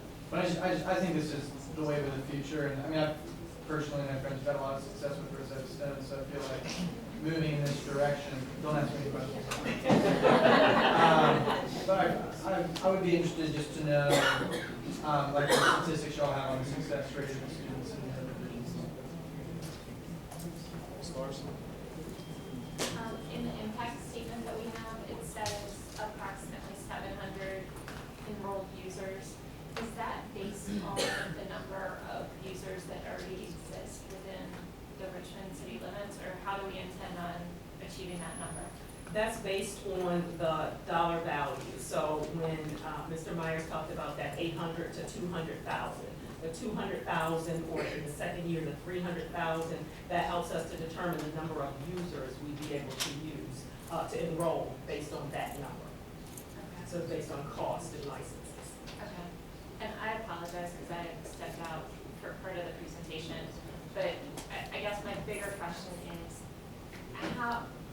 how are we enrolling students? Do we picture them to be they're doing their entire school day virtually? Because I know students that live within the city limits who do that now, and obviously don't do it through our district. Or is it children who are, like, let's say at Huguenot and want to take some extra courses and they're doing so online, or is it a mix? It's the latter. Okay. It's the latter. So we're not proposing that our students leave full day from Richmond Public Schools and do all of their schooling online. Right, exactly. We'd like to offer opportunities for them to take online courses, whether it be for remediation or acceleration, based on our ability, perhaps, if you'd like to call it that, to supply that particular course, maybe because of the student's schedule, maybe because they want to accelerate and we don't have that in their schedules, the number of hours in a day doesn't allow it. But now we'd be able to open those doors and say, yes, you can take an online course if we can offer that. And are they taking the online course on our campus or at their house, or both? They could do either. Okay. They could do either. So when we talk about they be able to go to the library if it's a synchronous course, or if they have their own device at home, or it's online. Okay. Is there and you can certainly speak to that, Mr. Chisholm, if there is any barrier to prevent that piece from online, I would certainly think that the online at home even hours would have to be asynchronous, meaning that there may not be a teacher directly there, but they have office hours and that kind of thing. Yes, so it depends what course you're in, what grade you're in, things like that. Parts of the course can be asynchronous, and that means you go at your own pace. And parts can be synchronous, that means you might be one-to-one with the teacher. It might mean you're in a cohort of students or a small breakout of students who are doing that particular thing. The great thing about the K-12 curriculum, it's widely acknowledged, is the most robust curriculum out there for online. So when you're doing an asynchronous session, which is at your own pace, you're in a very engaging, interactive learning program that uses game technology, that uses embedded assessments, that uses a wide variety of things to both engage the student and evaluate and measure the student. So if you might imagine, the teacher might say, I'm going to have you do this 20-minute unit. And then we're going to get together at the end of the unit and see how you did on this. And then we're going to drill down based on the state standards and find out if you're hitting on those, where you may be missing, if in our portfolio of online learning tools, we have another way to engage you or resolve that. So it gives the teacher a lot of options. With respect to the students that would be served in the division, again, I think it was mentioned there would be a potential of setting up professional development. So K-12 is an expert at professional development for online learning and for blended learning. So we would be able to sit down with your teams and provide professional development for how best to do that. So it's not just a great advantage, I think, for the students and the families, but also for the professional staff to really position the division as a leading online learning division within the state. Ms. Gray. I just want to say I'm really excited to hear that we are approaching this time. I know for years this has bounced back and forth, so I'm really glad we're here. I think it'll open up a world of courses to our students that they haven't had access to in the past. And I'm really excited. The only question I do have is around who will monitor a student's progress so that they don't get kind of lost out there, especially if it's not synchronized and they're basically working on their own time. Is there going to be a specific person within the school that keeps track of where they are and encourages them? So, and I'll let Mr. Chisholm speak to part of that, but as far as RPS is concerned, if we have students that have to go to the media, absolutely. We do that now, and so we would certainly ensure that there was a person in charge of the students to make sure that they were there, that they were engaged, and that they're making progress. But there is a management system already built into the program.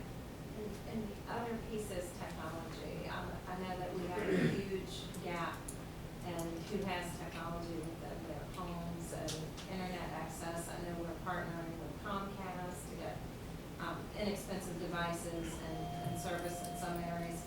But is there a technology plan that aligns with the K-12 so that all students will have access? So we're doing our level best right now to get caught up with that technology piece. And the thinking is, we are where we want to be, but there will be opportunities for students to use technology in schools. And for the students that do have technology at home, we don't want to create a barrier for them because somebody else doesn't. So we still want to let them go ahead if they can and they have a desire. Thank you. Any other questions? Thank you, guys. Yeah, yes, sir. Sorry, I didn't see your hand, Dr. No, Jones. that's okay. So these students, their SOLs would count like everyone else's. Okay. Yes. The students' SOL scores would count toward, because they be enrolled for Richmond Public Schools. And so their SOL scores would count for us. We look at that as a possible benefit to us. And we still have to, as Mr. Meyer said, we still have some fine-tuning to do in regard to how we're going to work the whole thing. But we have to make some decisions about where to assign those scores. So we look at that as a benefit. Thank you. Ms. Taylor. Mr. Boyer, that's definitely something that I have been requesting for the last couple of budget seasons to be placed on the agenda for discussion. So I think it's a great idea if we can find a way to also incorporate that into the discussion, as especially as it relates to an additive for the online issue. This would be at no cost, Rosetta's own costs. Right, absolutely. But I'm just saying that if we can find a way to see how that would work together, it would be much appreciated. Or if we can get on the agenda for discussion, equally great. Thank you all. Next item on the agenda, Madam Clerk. The next item on the agenda is to receive updates from board members attending the National School Boards Association conference. Ms. Taylor?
Okay, before we begin, I was hoping that I would have had a chance to speak with you prior to, but as the board members have to present professional development.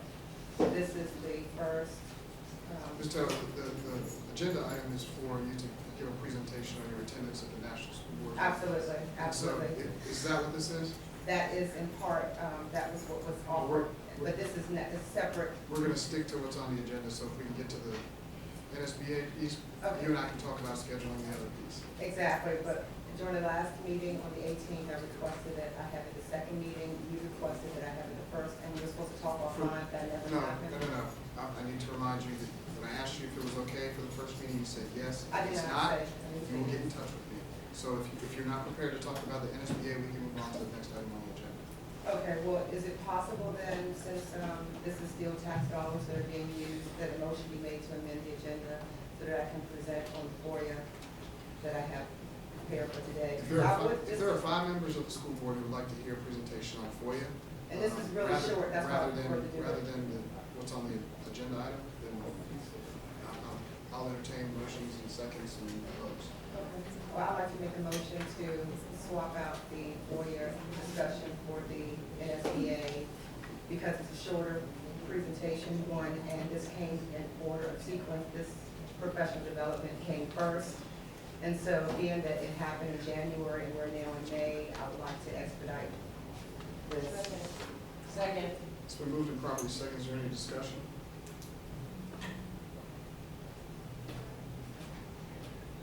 Madam Clerk, would you call the roll, please? Ms. Taylor, excuse me, made a motion to change the item to receive a report from the VSBA FOIA conference, and it was seconded by Ms. Taylor. I'm sorry, Ms. Pinckney Epps. Mr. Boyer. Ms. Gray. Ms. Cole. Yes. Ms. Larson. No. Mrs. Pinckney Epps. Yes. Dr. Jones.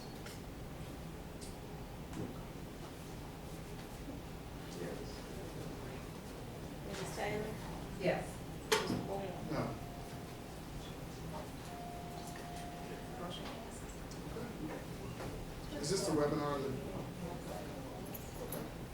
Yes. When she said she didn't.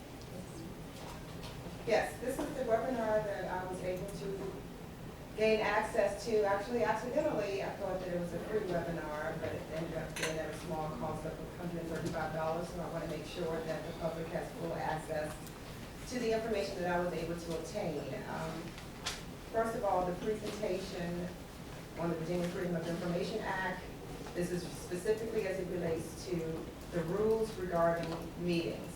The facilitators of the FOIA webinar were Ms. Elizabeth Ewing, who is the VSBA Director, Legal and Policy Services. And as it relates to closed session, the discussion was carried on by Ms. Kate Kaminsky, a VSBA staff attorney.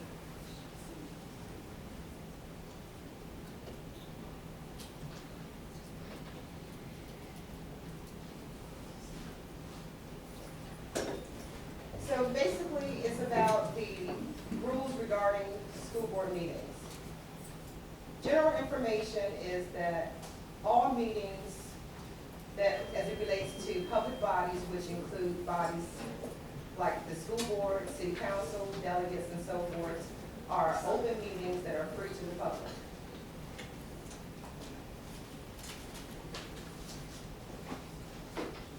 There are few exceptions, and those exceptions would include the closed session, which is in all actuality a meeting within the meeting. So it is advised that all public officials view all meetings as open meetings with subsets that include closed session, and also other subsets would be different committees that the school board chooses to put in place, i.e. the disciplinary committee. We used to have an HR committee, and also the committee as it related to students from diverse backgrounds.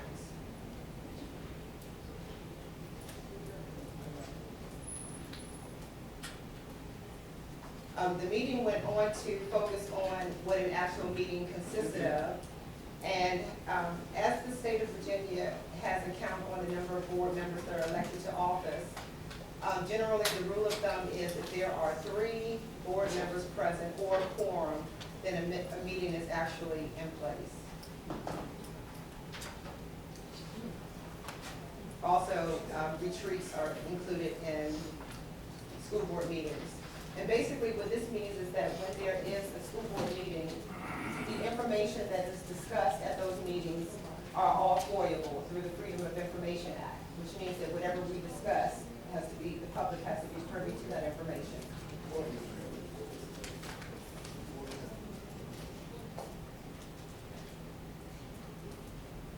Again, this is just basically what I just discussed, that it needs to be either 3 board members or at the minimum a quorum, which is the majority of the board.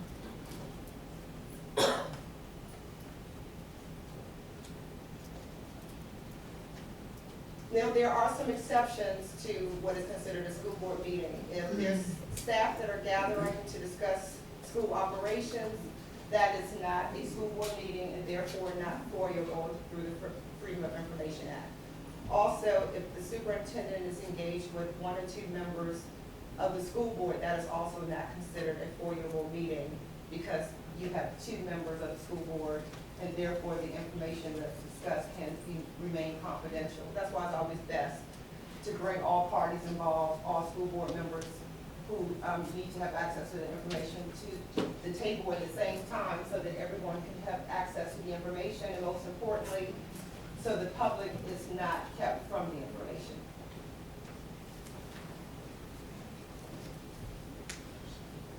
Again, the public body is the school board or committees that the school board decides to put into place, i.e. the disciplinary or the HR committee. And just for the record, the HR committee was disbanded over a year ago by our now chairman, Jeff Bourne, and it was done permanently with the board majority approval to make it come into fruition. Okay, just in the interest of time, of having to scan through to expedite this as quickly as possible. I'm just going to read some of the notes that I was able to obtain from listening to the webinar.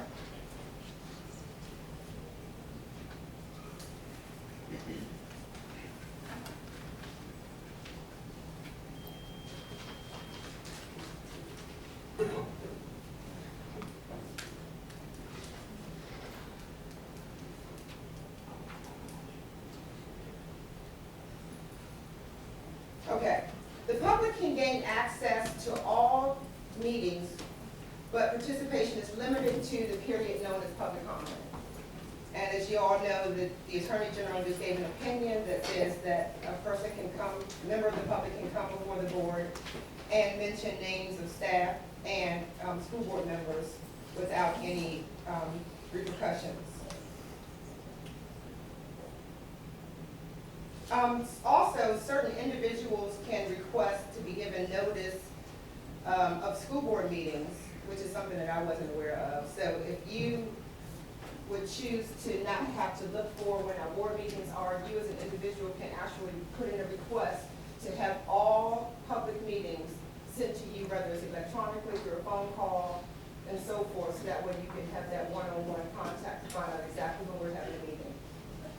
It's also advised that when the agenda is placed, which is generally done by the superintendent, but in most instances is done by our clerk, that those notices be placed where the public has access to that information right away, and generally that's on our website, and it's also to be found in the clerk's office itself. 4-year statutes also require a copy of the agenda be presented to the public for their consumption. And the last part of the general meetings is how it's prepared. It's generally prepared with our chairman, and it's asked that the superintendent be a part of all agenda setting meetings as well, so that he can better direct his staff. I put in a suggestion a while back to make our agenda meetings public, so that, example, I wanted to have the software for Rosetta Stone placed on the agenda. It's been well over a year, and it hasn't come to the agenda yet, so I think it would be very important for me as an individual board member to be able to give access to my constituency by bringing forward the issues and concerns that they have. And if the agenda meetings were open to the public, it would better allow for that to happen. The second part of the webinar was directed by Kate Kaminsky, and she spoke to closed sessions consistent with the law. And the purpose of this was to avoid any type of mistrust or secrecy from the board to the public. Okay. While convening in closed session, the board is supposed to discuss personnel matters, student matters, and a student and attorney-client privilege or advice. Closed session is closed session again is within the open session meeting. It should also include the subject matter in all instances when you're reading into closed.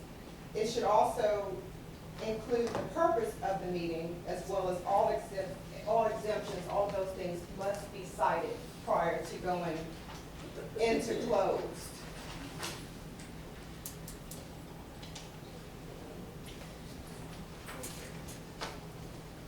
After we come out of each and every closed session, the school board must certify whether any non-closed discussion took place, and that eliminates a lot of the blurry lines to be created and misinterpretations being presented by the media, because you all are not in closed session with us, and therefore, if you give some type of explanation, and generally they ask that you have it broken down into different motions. Say, for example, if you're talking about attorney-client privileges, that should be one motion. If you're talking about student matters, there should be another motion. And it just simplifies things, again, takes away the mistrust and the secrecy that the public may have received. There are about 45 exemptions that are allowed for closed session. And again, the main ones that the board focuses on are student matters, employee matters, and legal advice. Now, for the last part of the discussion, I am going to skip down to the bottom of the slide presentation, the PowerPoint presentation.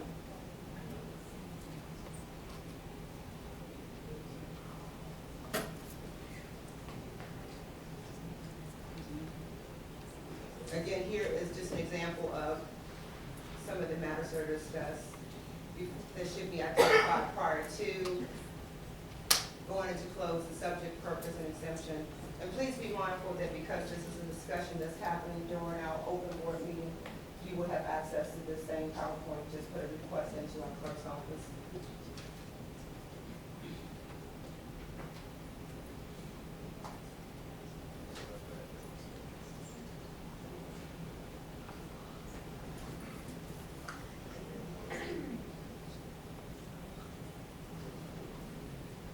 Okay, these were questions that were posed to the participants in the webinar, and there were many school board members across the state who were putting in their requests for these questions, and you would think, you know, these were things that we would know, but with this board, we haven't had any collective professional development, and I'm hoping our superintendent will bring something soon in the future.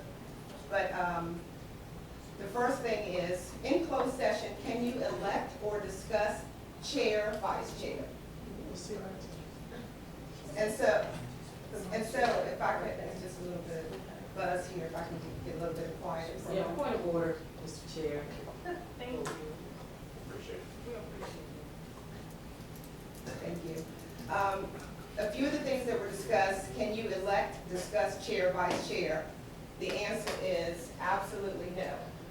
But unfortunately, there are a lot of calls that are made amongst board members because we're not aware of this. You know, I even was advised by our chair at the time, when I was interested in chairmanship and vice chairmanship myself, I posed the question, can I get support? And of course, as you can see how things turned out, that didn't happen. But the point is that there were discussions which included 2 or less board members discussing who would be chair and who would be vice chair prior to our first meeting of the year. But again, that's a no-no. That is not considered a closed discussion, whether it's in a closed meeting in the meeting room or whether it's a closed session. Point of order, Mr. Chair.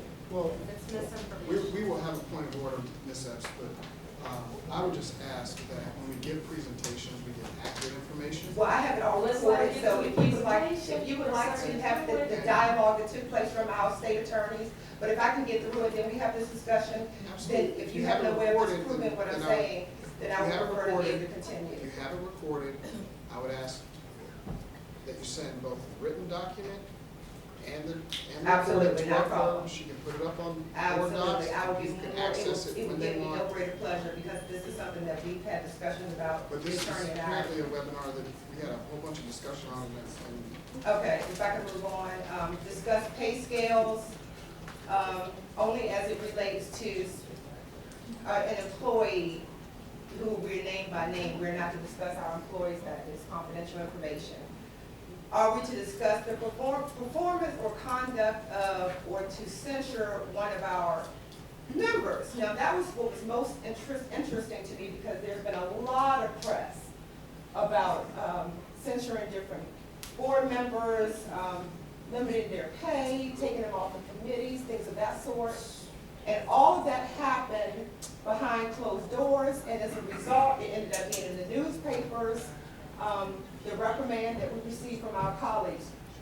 School board members, let me get close to the microphone so there's no misunderstanding. School board members are not RPS employees.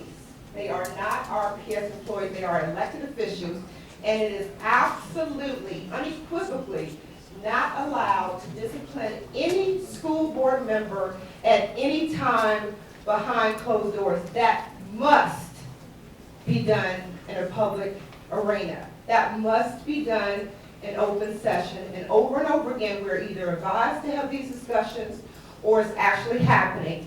And just for my colleagues, I can't wait for you all to hear the audio, because it's absolutely not permissible.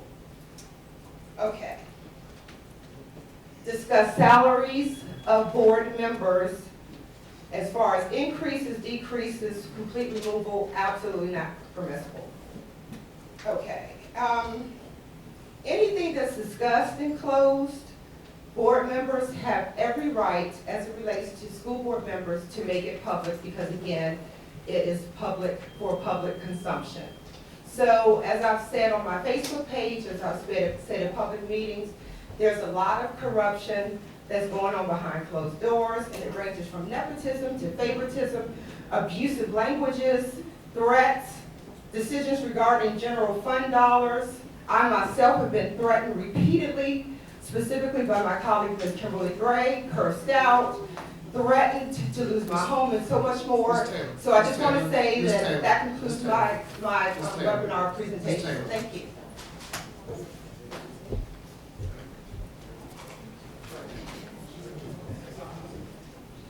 Mr. Chairman, Dr.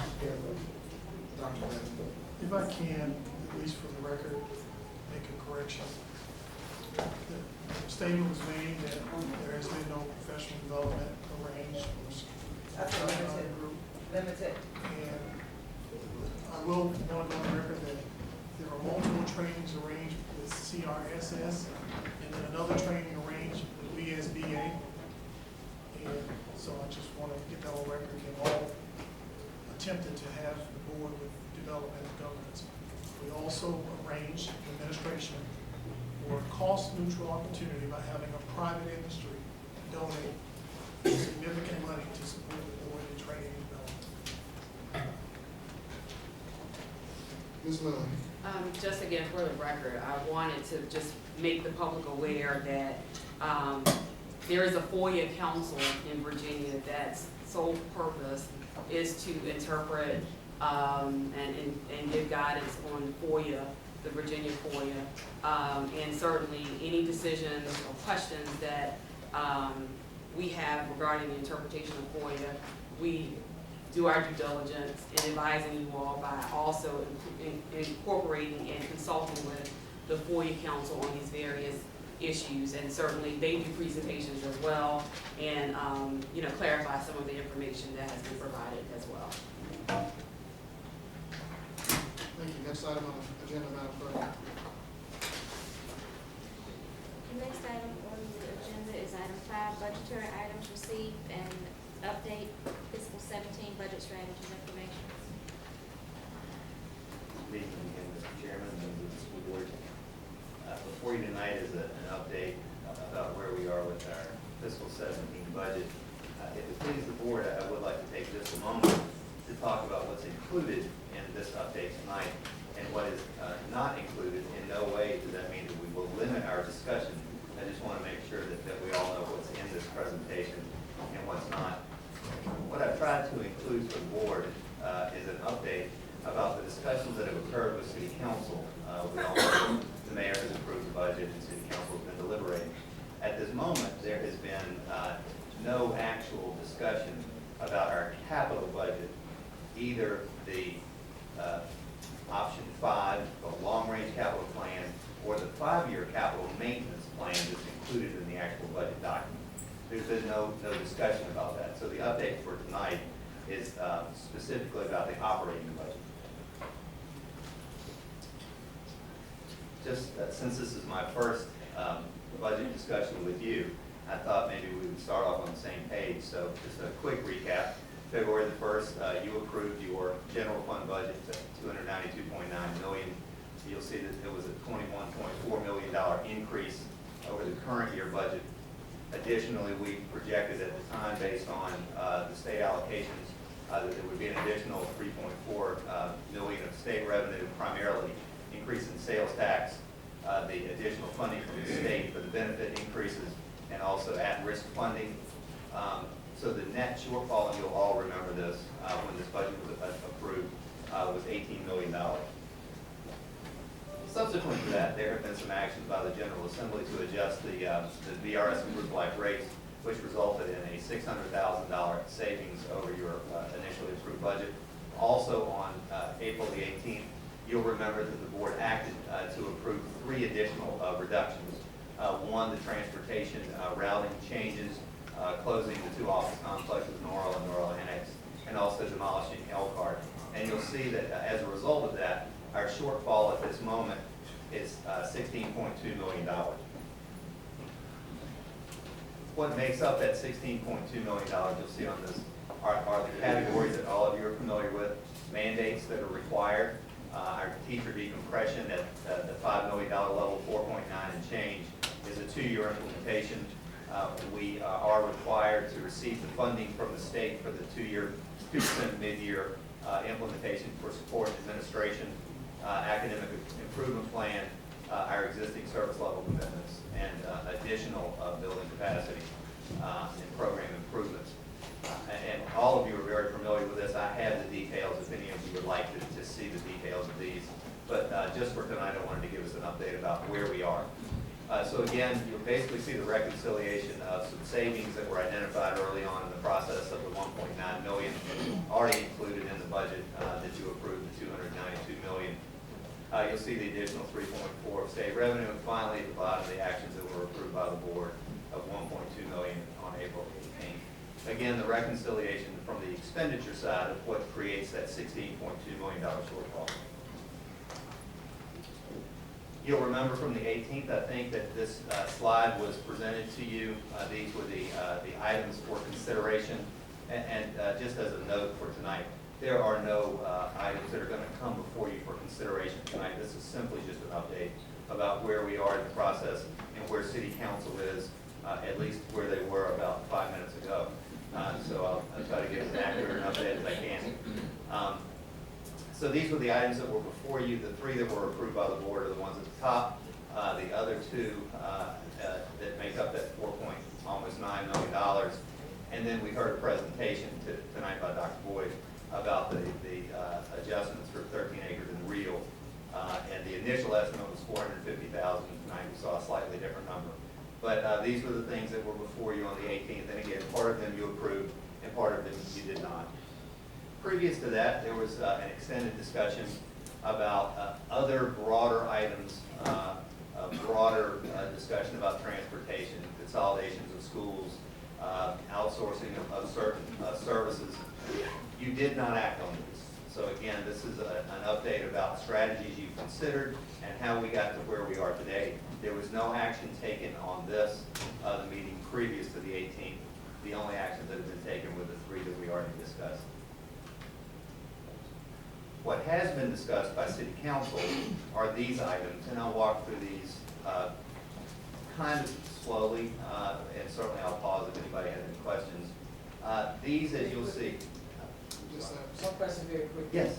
Mr. Myers, go back to the page before this one. Yes, ma'am. I've always been perplexed a little bit about where it says merge 2 specialty schools into 2 campuses. Is that correct? Yes, ma'am. I certainly will defer about building consolidations and closures to either Dr. Bednar or Mr. Krantz, or I certainly will. I guess my thing is, you've got 2, and you're merging them into 2 campuses. So would we be putting them into 2 new buildings? It's 3 specialty schools going into 2 campuses. Okay, so that should be the 3. Correct. Thank you.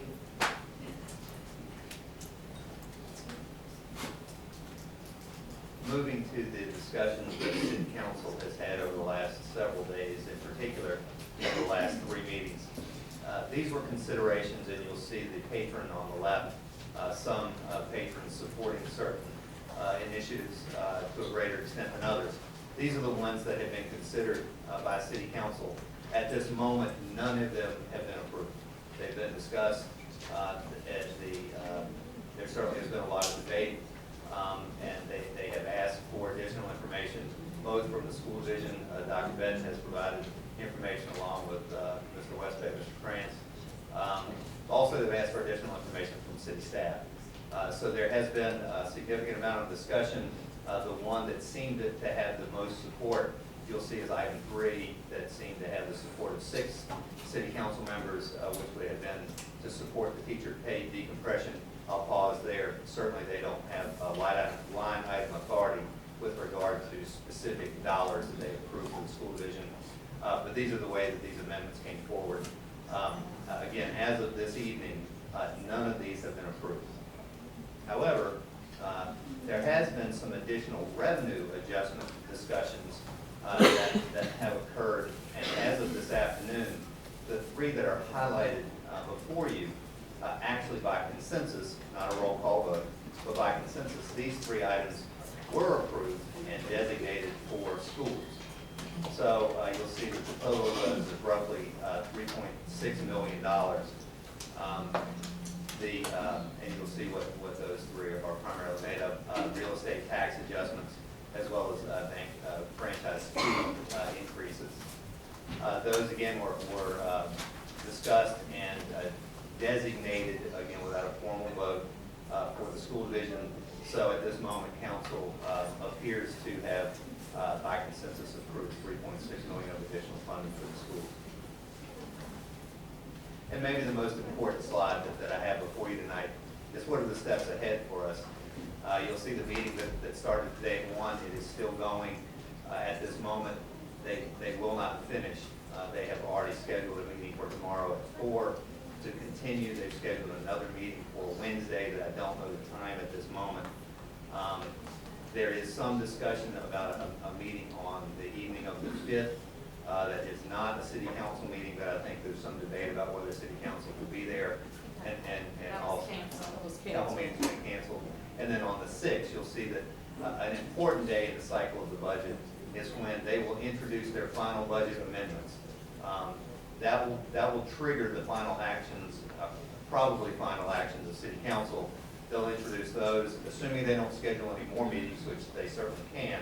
They schedule a final adoption for 6 o'clock Friday evening, the 13th. I did include for the board, yes, Friday the 13th, yes, sir.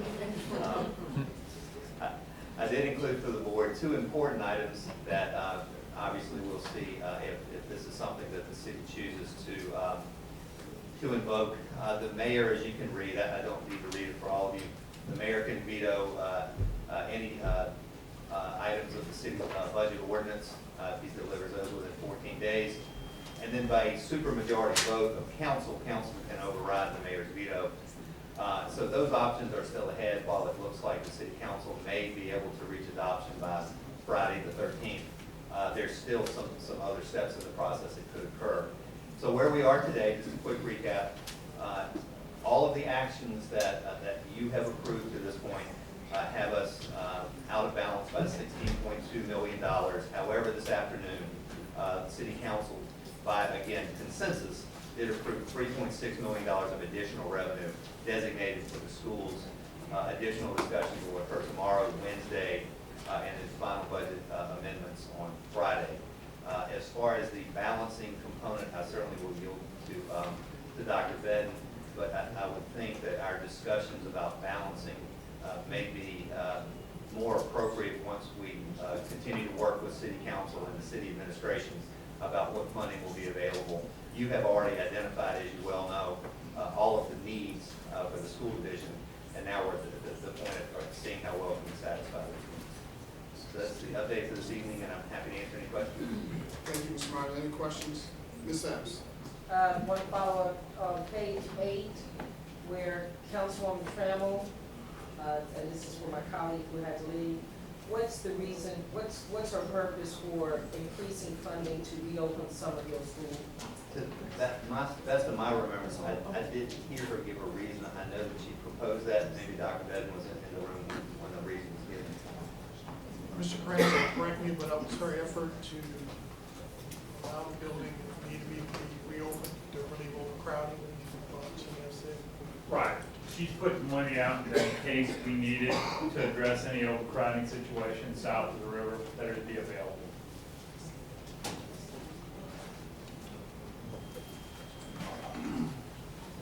Any other questions, Ms. Larson? I'm just curious about those bank franchise fees. What exactly does that mean?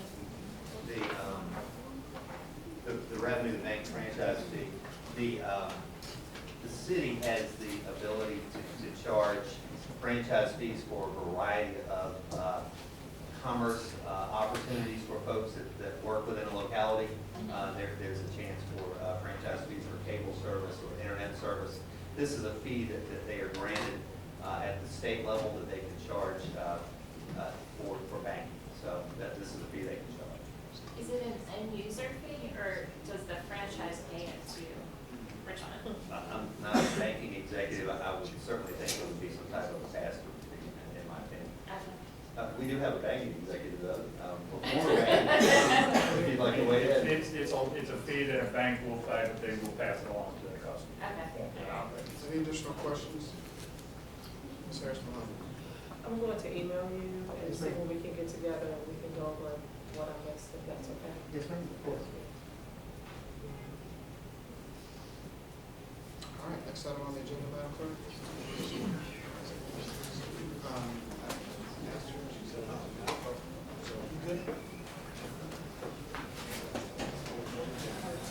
The next item are your board action items, 5.01, receive for action budget transfers. Thank you, Mr. Chairman, members of the board again. Budget transfers for the month are before you. I have folks in the room, should you have any questions about any specific transfers. As you know, this is the time of the year where needs, in particular needs that may have been unforeseen early on in the budget process, need to be funded. So there are some budget transfers that accrue through this time of the year, and I'm happy to answer any questions that you have. Any questions on the budget transfers? Is there a motion? I move that we adopt the budget transfers as presented. Second. It's been moved and properly second, we approve the budget transfers. Any discussion? Any discussion? Seeing none. As a part of the budget transfers, I noticed that there were transfers to some of the non-Title I schools. I was kind of surprised that Richmond Community is a Title I school. But how much money is are the Title I schools allotted? Because I noticed there was like $5,000 to help with tutorial services or a fair day for Fox and Longford and another school. There was $8,000 somewhere else. So what are the Title I schools allotted? Ms. Taylor, as you know, most of our schools are Title I. So if it's okay with you, I'll pull the detail for every school and just send that to you. Perfect. That's okay. Any further discussion? Madam Clerk, would you call the roll? Motion was made by Ms. Gregg, seconded by Mr. Boyer to approve budget transfers. Mr. Boyer? Yes. Ms. Gregg? Yes. Mrs. Taylor? Mrs. Harris-Mohammed? Yes. Mrs. Pinkham? No. Mrs. Larson? Yes. Mr. Coleman? Yes. Mr. Williams? Yes. Motion passes 6 yea, 1 nay, 1 abstention. Next item. The next item is to receive for action human resources actions.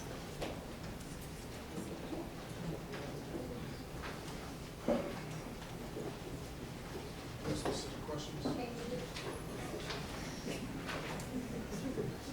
Good evening, School Board Chair, Vice Chair, Superintendent, and school board members. This evening, actions for the school board are the change of contract for 5 employees, change of transfer for 6 employees, the resignation of 4 employees, the retirement of 4 employees, the returning from leave for 2 employees, termination of 1 employee, the death of 2 employees, and the appointment of 18 non-contract employees. We also have a couple of items for discussion with us. Thank you. That brings us to the conclusion of our regular agenda. So we will now read into closed, and then we will come back out and vote on those items which require a vote. So who's going to move us into closed? I will.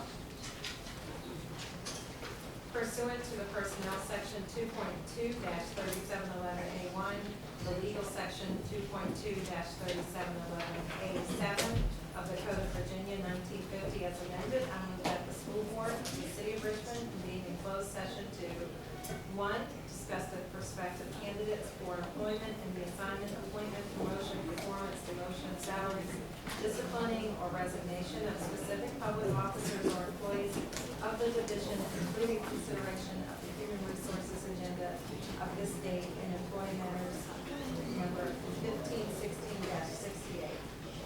Number 2, for consultation with legal counsel and briefings by staff members or consultants pertaining to actual litigation in student matter 1516-1 and probable litigation and personnel matter 1516-69, where such consultation or briefing in open meeting would adversely affect the negotiating or litigating posture of the school board, and/or consultation with legal counsel employed or retained by the school board regarding specific legal matters requiring the provision of legal advice by such counsel.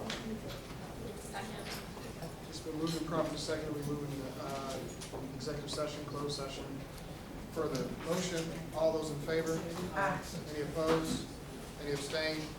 We're now in closed session. Board members, please, if you're gonna get something to eat, let's do it expeditiously.